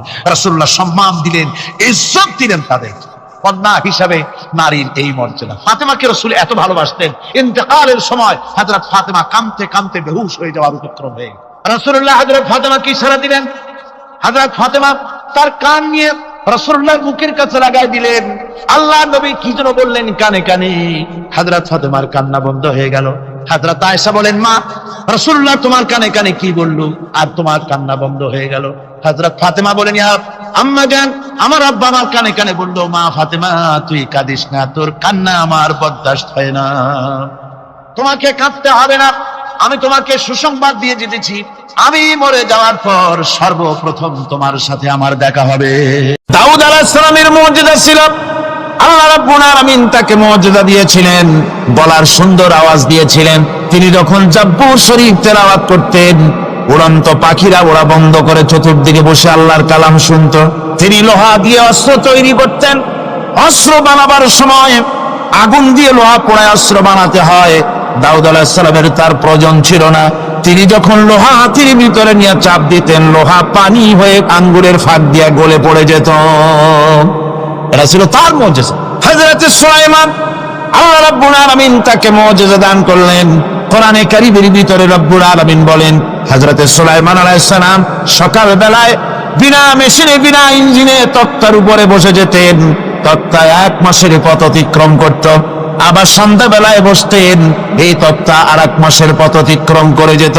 ঈসা আলাইহিস সালামের মুজিজা ছিল, জন্মান্তের চোখের উপরে হাত বুলিয়ে দিতেন, সঙ্গে সঙ্গে চোখ ভালো হয়ে যেত। কুষ্ঠব্যাধিগ্রস্ত লোকের গায়ে হাত বুলাতেন, সঙ্গে সঙ্গে কুষ্ঠব্যাধি ভালো হয়ে যেত। এই হলো তাদের মুজিজা। পয়গম্বরেরা বিদায় হয়ে গেলেন, মুজিজা বিদায় হয়ে গেল। দাউদ আলাইহিস সালাম বিদায় হলেন, মুজিজার সাথে নিয়ে গেলেন। তার উম্মতেরা ওই লোহাগুলি আর কেউ গলাতে পারে নাই, আজও কেউ গলাতে পারে না, হাত দিয়া চেপে ধরে। সুলাইমান আলাইহিস সালাম দুনিয়া থেকে বিদায় হয়ে গেছেন, মুজিজা নিয়ে কবরে চলে গেছেন। আজ আর তার অনুসারীরা অথবা দুনিয়ার কোন মানুষ বিনা ইঞ্জিনে তক্তায় বসে আর হাওয়ায় উঠতে পারবে না। মুসা আলাইহিস সালাম বিদায় হলেন, লাঠির মুজিজা চলে গেল। তার উম্মতেরা, তার অনুসারীরা কিয়ামত পর্যন্ত যদি 1000 চেষ্টা চালায়, লাঠিকে আর কোনোদিন সাপে পরিণত করতে পারবে না। ঈসা আলাইহিস সালাম, আল্লাহ রাব্বুল আলামিন তাকে উঠায় নিলেন, মুজিজা তিনি সাথে নিয়ে গেলেন। আজ তার কোটি কোটি শত শত কোটি উম্মতেরা, দুনিয়া যারা তার উম্মত দাবি করে, খ্রিস্টানেরা হাজারো যদি চেষ্টা চালায়, তবুও জন্মানদের চোখের উপরে হাত বুলিয়ে চোখ আর ভালো করতে পারবে না। কুষ্ঠব্যাধিগ্রস্ত লোকের গায়ে হাত বুলিয়ে কুষ্ঠব্যাধি ভালো করতে পারবে না। তার মানে হলো, নবীরা যে যা যত মুজিজা পেয়েছিলেন, জীবদ্দশায় মুজিজা কাজে লেগেছে, দুনিয়া থেকে বিদায় হয়েছেন, মুজিজা সাথে নিয়ে গেছেন। কিন্তু আপনার আমার নবী, বিশ্ব নবী জনাব মুহাম্মদ রাসূলুল্লাহ সাল্লাল্লাহু আলাইহি ওয়াসাল্লামের কাছে আল্লাহ রাব্বুল আলামিন তাকে যত মুজিজা দিয়েছিলেন, 3000-এর উপরে আল্লাহর নবীর মুজিজা ঘটেছিল 23 বছরের নবুয়তের জীবনে। তার মধ্যে শ্রেষ্ঠ মুজিজা হতেছে কোরআন মাজিদ। আল্লাহ নবী বিদায় হয়ে গেলেন, মুজিজা সাথে নিয়ে যান নাই, মুজিজা রেখে গেলেন দুনিয়ায়। কিয়ামত পর্যন্ত দুনিয়াবাসী, নবীর উম্মতেরা কোরআনের মুজিজা ব্যবহার করতে পারবে। কোরআনে কারীম রাসূল কারীম সাল্লাল্লাহু আলাইহি সাল্লামের জীবনের শ্রেষ্ঠ মুজিজা। মানুষ পাগল হয়ে গেছে কোরআন শুনে। সুতরাং কোরআনের বৈশিষ্ট্য সকল দিক থেকে এক অপূর্ব একটি কিতাবে পরিণত করেছে, যা মানুষকে চিরকাল বিস্ময় হতবাক করে দিয়েছে। কোরআনের আরেকটি বৈশিষ্ট্য হচ্ছে, এই কোরআন এক সময় নাজিল হয় নাই। 30 পারা কোরআন শরীফ একসাথে নাজিল হয়েছে না, কোরআন নাজিল হয়েছে আস্তে আস্তে, ধীরে ধীরে। কত বছর লাগলো? 23 বছরেরও কিছু বেশি সময় ধরে কোরআন ধীরে ধীরে রাসূল কারীম সাল্লাল্লাহু আলাইহি সাল্লামের কাছে অবতীর্ণ হয়েছে। এমনটি আর কোনো কিতাব হয়নি, যা আর কোনো ধর্মগ্রন্থ যারা অন্যরা দাবি করে এরকম হয়নি। কোরআনে কারীমের আরেকটি বৈশিষ্ট্য হচ্ছে, যখন কাগজ ছিল না, ছাপাখানা ছিল না, এমনকি টেপ রেকর্ডার ছিল না, তখনকার নাজিলকৃত কিতাব যেভাবে নাজিল হয়েছিল সেইভাবে আজ পর্যন্ত অবিকল টিকে আছে, টিকে থাকবে ইলা ইয়াউমিল কিয়ামah। কিয়ামত পর্যন্ত কোরআনে কারীমের এই অকৃত্রিম অবিকৃত অবস্থায় কোরআনে কারীমের এই শান, এই বরকত টিকে থাকবে। এই জন্য কোরআন শরীফ হচ্ছে এই পৃথিবীর মহাবিশ্বের মহাবিশ্ব।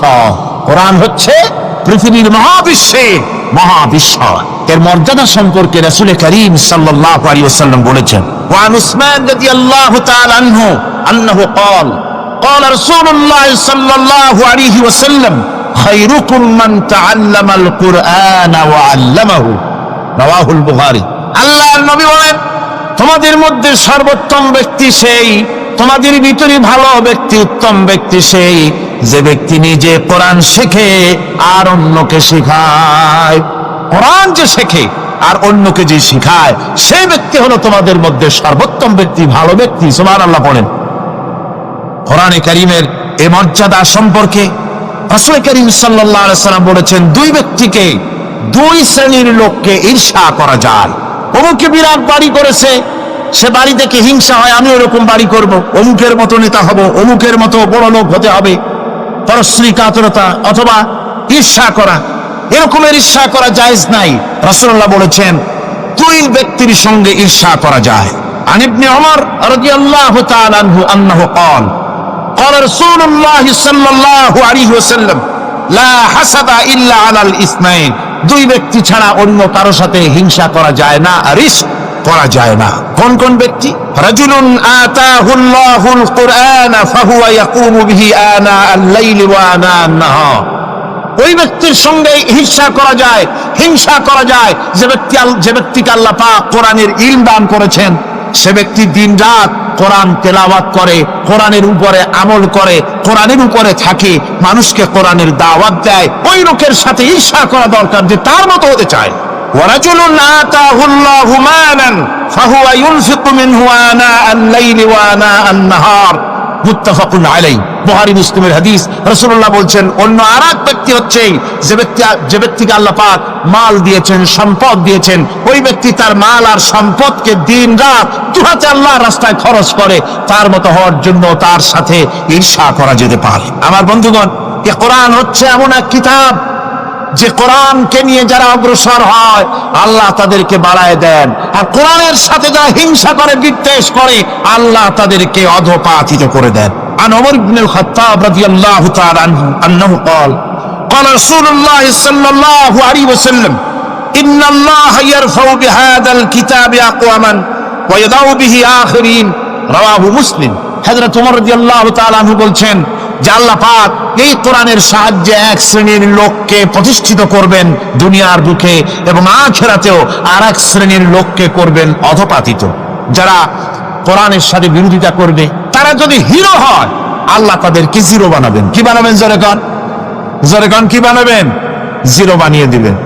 আর কোরআনকে নিয়ে যারা আগ বাড়ে, তারা যদি জিরো হয় আল্লাহ পাক তাদেরকে কি বানায় দেন? কোরআনের সাথে বিরোধিতা আজকে নতুন কিছু নয়, আবহমান কাল থেকে কোরআনের সাথে চলছে বিরোধিতা।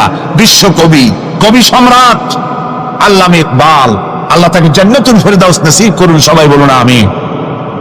আল্লামা ইকবাল বলেছেন, সতীজা কর রহা হ্যায় আসল সে টাইম রোজ, সতীজা কর রহা হ্যায় আসল সে টাইম রোজ, চরাগে মুস্তাফা বি সে শরারে বুলহাবিস। মুহাম্মদ সাল্লাল্লাহু আলাইহি ওয়াসাল্লামের দ্বীপ শিকার সাথে, আল্লাহর দ্বীনের সাথে আবু জাহাল, আবু লাহাবের অগ্নিস্ফুলিঙ্গের সংঘর্ষ আবহমান কাল থেকে লেগে এসেছে, কিন্তু ওদের এই অগ্নিস্ফুলিঙ্গের টক্কর লেগে মুহাম্মদ সাল্লাল্লাহু আলাইহি ওয়াসাল্লামের টিম টিম করে জ্বলে ওঠা এই প্রদীপটি প্রচন্ড ঝড়ো হাওয়ার মুখে, টর্নেডো আর গর্কির মুখে নিভে যায়নি, জ্বলছে, জ্বলবে কিয়ামত পর্যন্ত। এটাকে নিভাবার ক্ষমতা বিশ্বের কোনো মানুষের নাই। ফু দিয়ে কেউ যদি নিভাতে চায়, চেহারা সত্য, মাথা সত্য পুড়ে ছাই হয়ে যাবে, কোরআনের আলোকে নির্বাপিত করতে পারবে না।